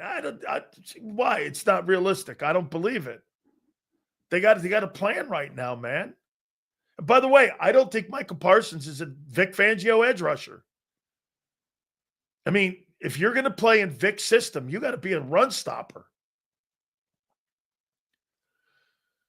Dan Sileo, my Cowboys are going 14-3. You can't say the Eagles have a better O-line than us because Tyler Smith's a beast. I'm not even going to dignify this. Tyler Smith is a really good football player. You think that guy's better than Landon Dickerson? I don't. You think that guy's a better ball player than Mulata or Lane? Not close. He's a good player. Who else you got? That stiff center that you drafted? I hear he has problems still snapping the ball with a guy snapping his hands. Dude, Cowboy guy, even when you know what Cowboy guy is? See this guy Lightman here? Cowboy guy is the guy in the middle of the pond, and he's almost going under. He kind of has some life left in him. He's not quite going to drown yet. Not yet. He's almost there. He's just got his nose up, and he's waddling around. Here's the Cowboys. The Cowboys are right here. This guy's almost under. and he's almost fucking dead. He just won't go because he's hanging around like this. He's just hanging in there. Sad. I feel for you, guy. I really do. I got you, Rodney. It's all good, bro. Thank you for the super, dude. Cowboy guy paddling away in a lake. The Eagles are doing like the backstroke. You know, they're like doing they're doing the breaststroke. They're doing freestyle. They're doing everything they want in the lake. These guys are like Michael Phelps. This guy's like hanging in there, just barely drowning. Dude, cowboy guy. I mean, the anchor around your neck is Jerry Jones. So these are my dad's words, not mine. The way Jerry Jones runs the circus is no different than Culverhouse ran the Bucks. The only difference is that Culverhouse was a screaming racist. I couldn't stand the guy. I could not stand Hugh Culverhouse. He was such an animal. And he didn't mind telling you. Him and that orange jacket he used to wear and all that bullshit he used to tell us about wanting to win. No, he didn't. He's a terrible owner. Jerry at least won.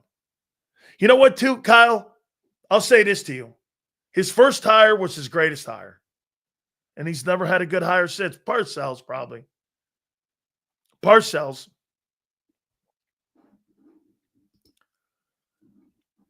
That's like saying Dolly Parton is hotter than Marilyn Monroe. Hey. Well, I don't know. I like both of them. I'm good. Hey, man, lay off Dolly. I'm all right with Dolly Parton. I like Dolly Parton.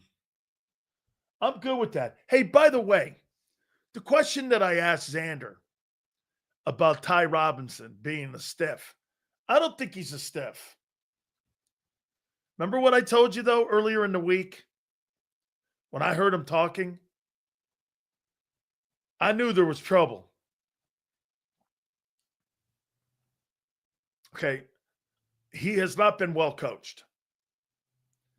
He's got all the assets. He's quick. He's strong.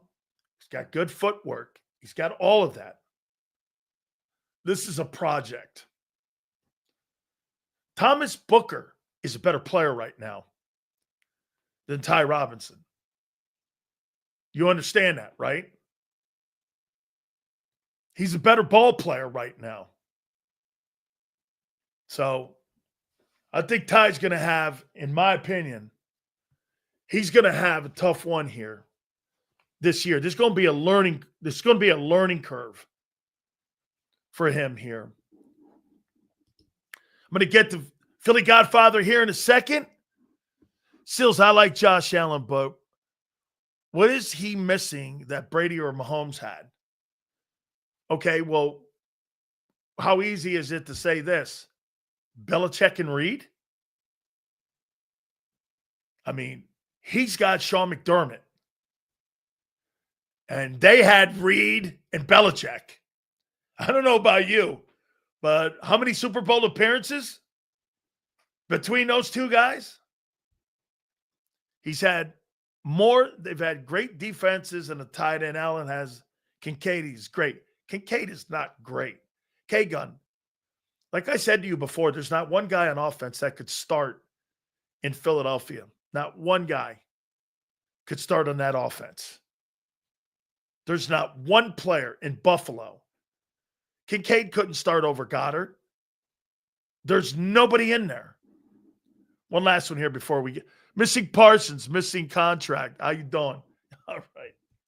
All right here. I'm going to show you my favorite chapter. By the way, is my boy right there, man, booked? What was the chapter that I got to here? I wrote it down here. Let me go over here.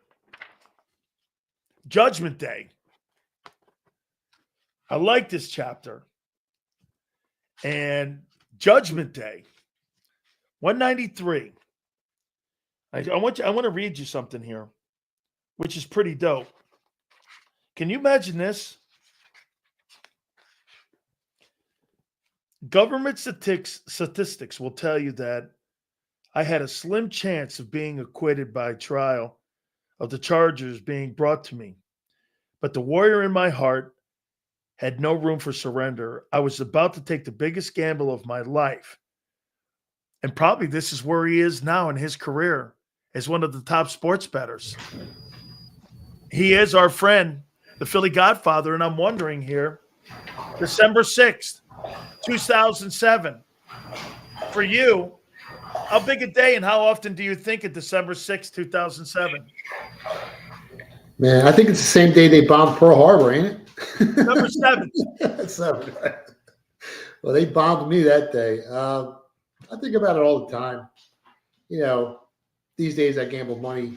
I invest really in the sports betting market. I have an edge, so I don't consider it gambling, but I gambled my freedom that day, and that was, you know, the most important thing in the world. And I didn't know whether I was going to see my family again, my kids again, maybe in 10 years, 5 years, 20 years. You know, everything was up in the air. It was feels like a bad dream now looking back, but it wasn't back then, man. It was real, and got a little scary, you know. Let me ask you this. So all the things that you've been doing now, has it given you a different perspective, you know, on since the book has come out, when people read books like this, they have different interpretations of each chapter and, you know, what something might mean to them, or maybe they had a moment that kind of reflected like you had. What have you learned anything new? I learned that this book has touched a lot of people, and it's been inspirational for a lot of people because, you know, everyone goes through some bad times. Some people go through some tougher times, and some people go through some even tougher times.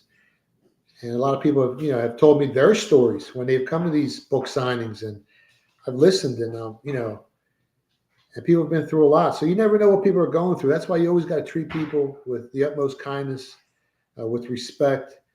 And I love listening to everyone else's story, and they come up to me and tell me how amazing my story is. I've learned that, you know, you never know what life has in store for you. You know, one day I'm sitting in a Supermax prison in Yuma, Arizona, 23-hour lockdown, 120 degrees, no air conditioning. And fast forward 10, 15 years, I'm on the biggest TV shows in the world. So anything is possible. You can never surrender. You can never give up. And the one thing I've learned throughout my life, and I haven't always been perfect, is, you know, lots of times the position you're in will dictate the decisions you make. And it's hard to make the right decisions when you're in a bad position. But if you can continually make the right decision, no matter what position you're in, long term, it's going to benefit you greatly. And they do say, you know, during a time of crisis, a man's true character is shown. And that's when you got to show your true character, man. You got to stick to yourself, stick to what's real, never sell out, and always try and do the right thing no matter what position you're in. I got to tell you, man, I get asked this all the time, and you're right. I've been in the same stuff with, you know, some questionable things that potentially I've walked myself into. You know, my journey, though, man, made me the man I am right now. I mean, you know, would I like to do some things over? Yeah, but I'm wondering if that would have changed me who I am today. You know, so I mean, all those things that happened to you in your past, don't you think that formed who you are right now? Yeah, absolutely. You know, my father used to always tell me struggle builds character when I was a kid. And, you know, you're a kid, you don't know. And after you've gone through so many things, you look at the world differently. I think the more you've been tested, the more you're battle tested, I think you gain more clarity, and you cut through the bullshit, and you see things clearer. And you don't let, you know, the news brainwash you or precondition you. It's hard for you to be brainwashed when you're battle tested, where, you know, you're just sitting home all day and you're watching the news and you're believing everything you hear. And, you know, I think if you've been battle tested, you make better decisions because you've been through doors. You know what's on the other side of those doors, and you don't want to go through those doors that, you know, have bad outcomes. So you start going through the other doors instead. But you know, when you've been battle tested, yeah, it definitely shapes you for the future. It makes you stronger, gives you more willpower, and hopefully you learn from your mistakes. I know I have. Let me get some sports thoughts on you here. This stuff that's going on in Dallas with Micah Parsons now. Dude, how about this today? Here's the soap opera known as the Cowboys turn. It's like the Kardashians, the Dallas Kardashians. And here, so Michael Parsons write this soliloquy earlier on. It's 2-3 page thing he writes. You know what Jerry writes back? You know what he fires back at? Shit, the fans were screaming louder for CeeDee Lamb. And they work for you. I'm trying to educate people and telling people this guy doesn't give a shit what you think. I know Micah wants to get it off his chest. I get it. Jerry doesn't care. So, I mean, how do you look at the Cowboys as a better man when you're watching this? I mean, are they a 10-win team in your eyes? I think they're an 8-win team. And like we said last time I was on your show, if the ball bounces their way, they don't commit to turnovers. If Dak has a big season, if some other teams get banged up and regress, they could definitely win 10 games. There's not much separating a 7-win team from a 10-win team. It's, when you get to 13, 14, 15-win teams like the Buffalo Bills will be this season, that's when, everything's got to fall together. But listen, 13 teams have won the Super Bowl over the last 13 organizations have won the Super Bowl over the last 30 years. It's not easy winning Super Bowls. And no matter what people say about Jerry Jones on social media, and I'm not his biggest fan. I'm not his biggest detractor, but he owns the richest franchise in the NFL. Yes. And he's got more rings than any other owner except for Kraft and the Rooneys, So when it's all said and done, I mean, he's accomplished more than anyone. And like you said, he don't care. He's at that age. And, he's going to do what Jerry Jones wants to do. And, 2 years ago, they had a team that could actually win the Super Bowl. And I had bet on them to win the Super Bowl, to win the NFC East, to go over their season win total. But Dak choked. So that team was built for a Super Bowl run. And Dak cost them the Super Bowl that year. It wasn't Jerry Jones. He built, they built that team. That was the right team to build. They trusted Dak. And as great as Dak's numbers look when they beat up on bad teams, he's no Jalen Hurts. Jalen Hurts is clutch. And Dak might be a better passer, but he's not a better quarterback. He doesn't give you more ways to win. So was that Jerry Jones' fault that year? No. But again, it's so hard to win Super Bowls. And the fact that he's got 3 rings, I guess it gives him bragging rights. And at his age, the older you get, you don't care what anybody says, like you said. So, I don't know how good the Cowboys are this year. I don't think they can win the Super Bowl. I don't think they can go deep in the playoffs. Can they make the playoffs? Yeah, they can make the playoffs. Okay, no, I'm going to throw these 4 names at you. Lamar, Allen, Burrow, and Mahomes. Do you take those 4 quarterbacks to win the MVP, or do you take the field? You take Josh Allen or Joe Burrow. That's who you take. I love Josh Allen this year. I already bet him to win the MVP. Team stacked. They're going to be favored in every game this season, unless they get banged up during the season and they lose some impactful players on the field. They don't leave the East Coast. They do no travel. I wouldn't take the field. No, those guys, they're the cream of the crop. Lamar Jackson during the regular season, who's better than him? Now, forget the playoffs. But during the regular season, he's a monster. Mahomes is Mahomes. Doesn't get much better than Mahomes unless your name is Tom Brady. And Josh Allen has proved with a weak offensive line, with a weak defense, with a coach that isn't in the higher echelon of coaches, he still gets pretty close. 13-second game. He lost a game on a missed field goal in the playoffs. Like, he's going to get you there. So, I like those 4 guys more than anything else. How about this? Do you think that Saquon Barkley, you think he hurts Jalen Hurts' chances at being an MVP because it's a high-volume running attack? I mean, he's really never going to put up the type of numbers, even if he puts up 14 wins. He puts up 14 wins, still the bell cow in that team's going to be the running game because that's how that team was orchestrated a year ago. So as long as he's on that team, doesn't he hurt Jalen Hurts' chances at winning the MVP? I don't want to say he hurts his chances, but last year, what was it, week 4 or week 5, they decided to start passing less? 5. And that's when they started kicking everyone's butt. And that's when they started playing old school football. And Jalen Hurts, like we said before, if he's throwing for 30, 35, 40 times a game, you're not winning the football game. I want the Eagles to win Super Bowls. I don't care if Jalen Hurts wins an MVP or not. I like the Jalen Hurts I saw last season.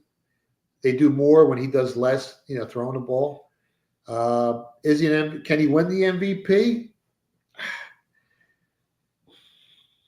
I guess so, but more than likely, if he's throwing that many times a game, he's not. So, yeah, I guess I don't want to say he hurts his chances, but at the end of the day, I think he makes the team better. So who cares about the MVP award? It doesn't mean nothing. Look at Lamar Jackson. How many MVPs he's won? Who cares? Right.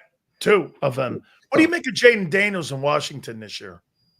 He's the real deal. Loved him out of college. Loved him last season. Their offensive line got better.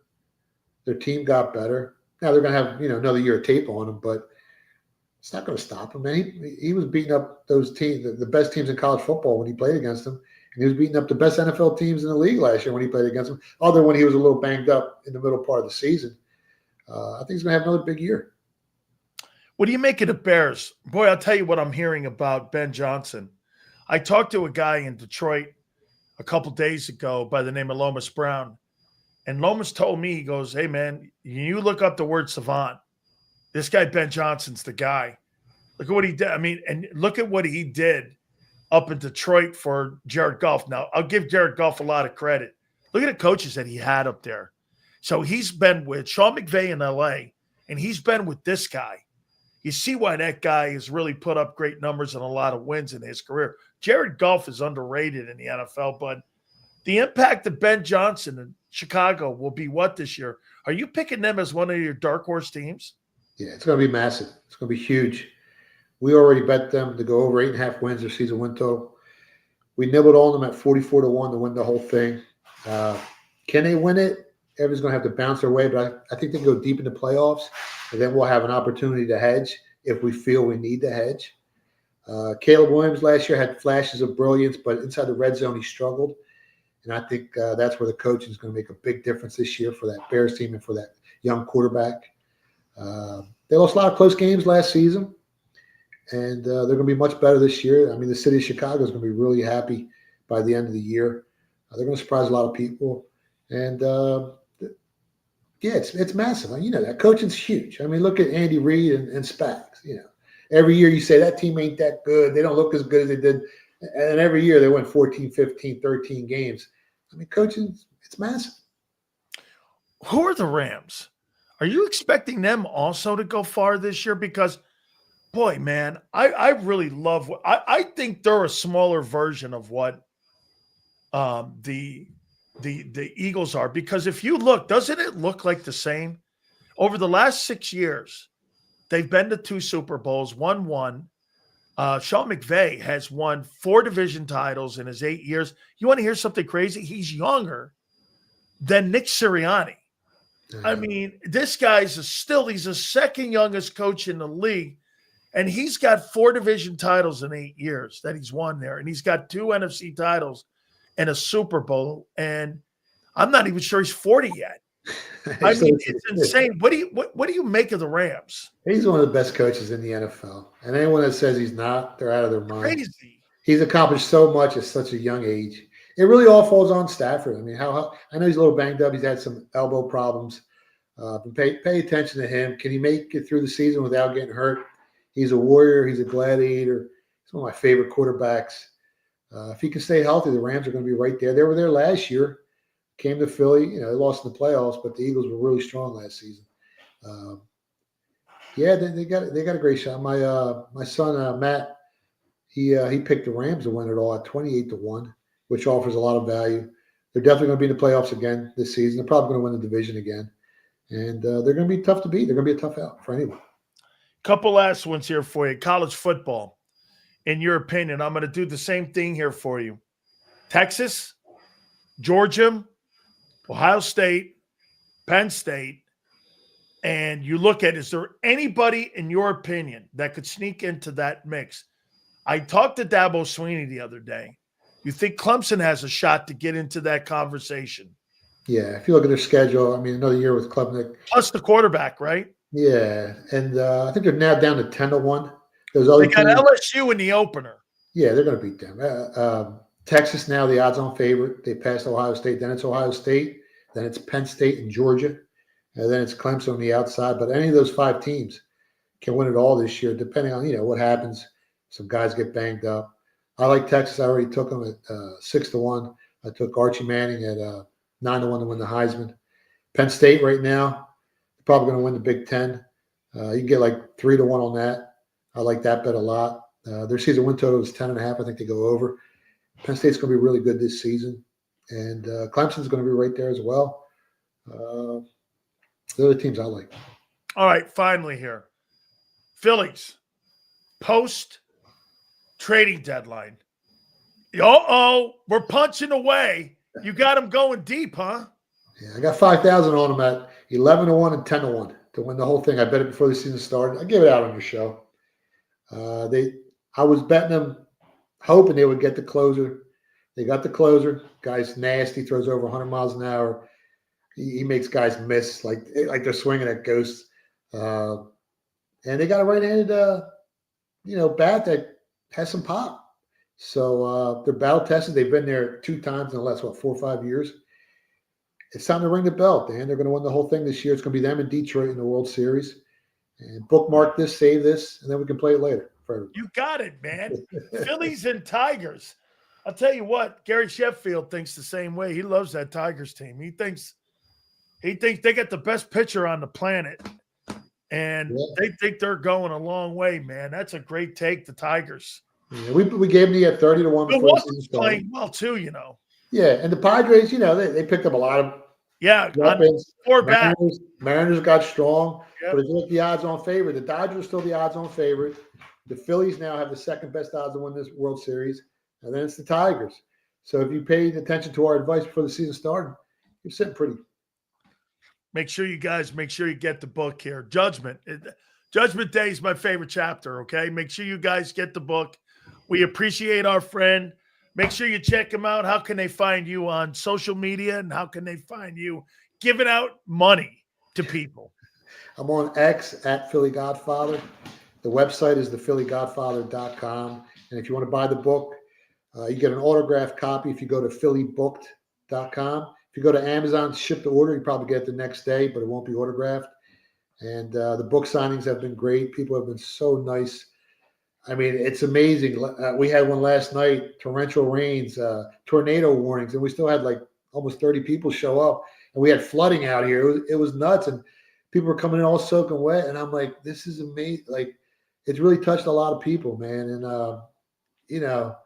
I just love talking to these people because they tell you their stories and what they've been through.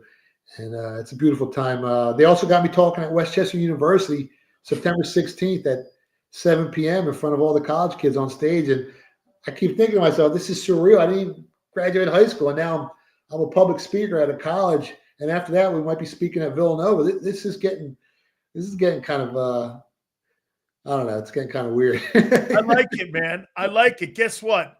Philly Godfather and the Pope have a lot in common. They spoke at Villanova. One went to Villanova, and he's going to be there talking to the folks at Villanova. The Pope and Philly Godfather. There you go. Maybe you should be the Pope of sports gambling now. I don't know. Hey, man, I appreciate I committed too many sins, Dan. I don't think I can learn. No lightning bolts. No lightning bolts. Brother, thank August 17th, we're at the Taco Fest at Xfinity Live. There's going to be over 10,000 people there. Come by, grab a book, get it signed, man. You got it. Brother, thank you so much for always doing this. That's my man, a legendary Philly Godfather there. Great stuff. Hey, got to make some money here. Don't forget my great friends at Morgan & Morgan, the #1 injury law firm company in the world. John corrected me on that. He goes, not in America, dude. We're the #1 injury law firm in the world. Did you hear that? And those are the proud sponsors of our show here.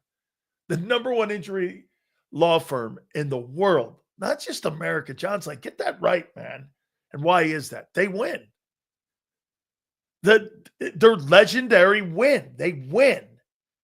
Thousands of attorneys from coast to coast defending families like you, making sure if there's something that comes in with an insurance company giving you a less than desired settlement, John goes in and takes a look at it and says no.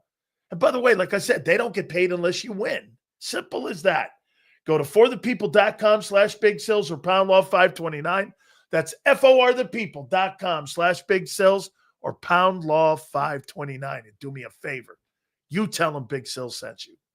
This is Eric. When he got injured in a car accident, he called Morgan & Morgan. He not only gets a lawyer, he gets trial lawyers like Sam and Jessica, who are in it to win it. He gets his own investigators with briefcases, leather ones. And if you ever have questions, our customer service folks keep things rolling. Injured? We're your army. Morgan & Morgan, America's largest injury law firm. Your financial future is on the line. Are you ready for what's next? At Leone & Company Wealth Management, we help young professionals, business owners, and pre-retirees navigate the complexities of building and protecting wealth. For young professionals, we'll help you grow your wealth, plan for your future, and make the most of your hard-earned dollars. For business owners, we provide strategies to protect your company, manage risks, and create a lasting legacy for both your business and personal wealth. For pre-retirees, we'll design a plan to secure your retirement, ensuring you can live comfortably and confidently in your next chapter. Whether you're just starting out, managing a thriving business, or preparing for retirement, we're here to help you take control of your financial future. The first consultation is on us. Get the advice you need without the cost. Let's make your financial vision a reality. Take the next step. Scan the QR code to schedule your free consultation today. And of course, go Birds.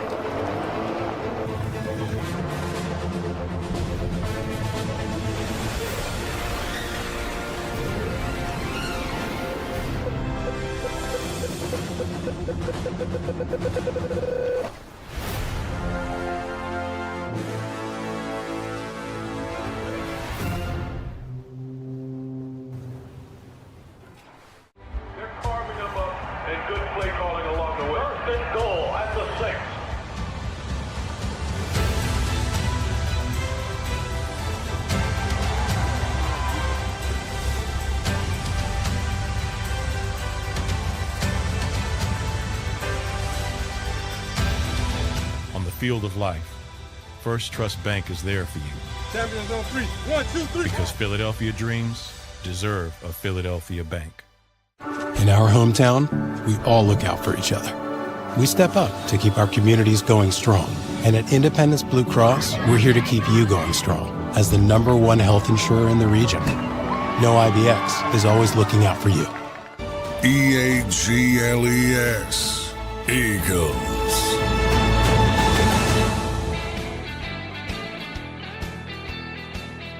Big Sales here. By the way, we are rolling towards Cincinnati next week. That'll be the Eagles' first exhibition game. The Hall of Fame induction ceremonies will be over the weekend. You want to hear something wild? Antonio Gates becomes the first NFL football player to be inducted who never played college football. How's that for you? He's the first guy to never have played college football to go into the Hall of Fame. That's freaking crazy. First guy in the history of the league to ever do that. Also, how about this one here? One more thing here on the Shannon Sharpe firing. ESPN must have really hated that guy.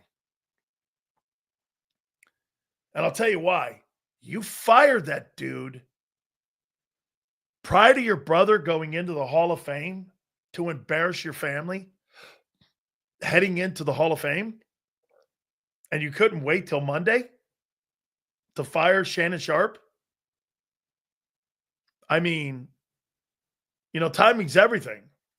You guys saw Shannon Sharpe apologizing last night because, of the whole thing, him being canned over the stuff that went on.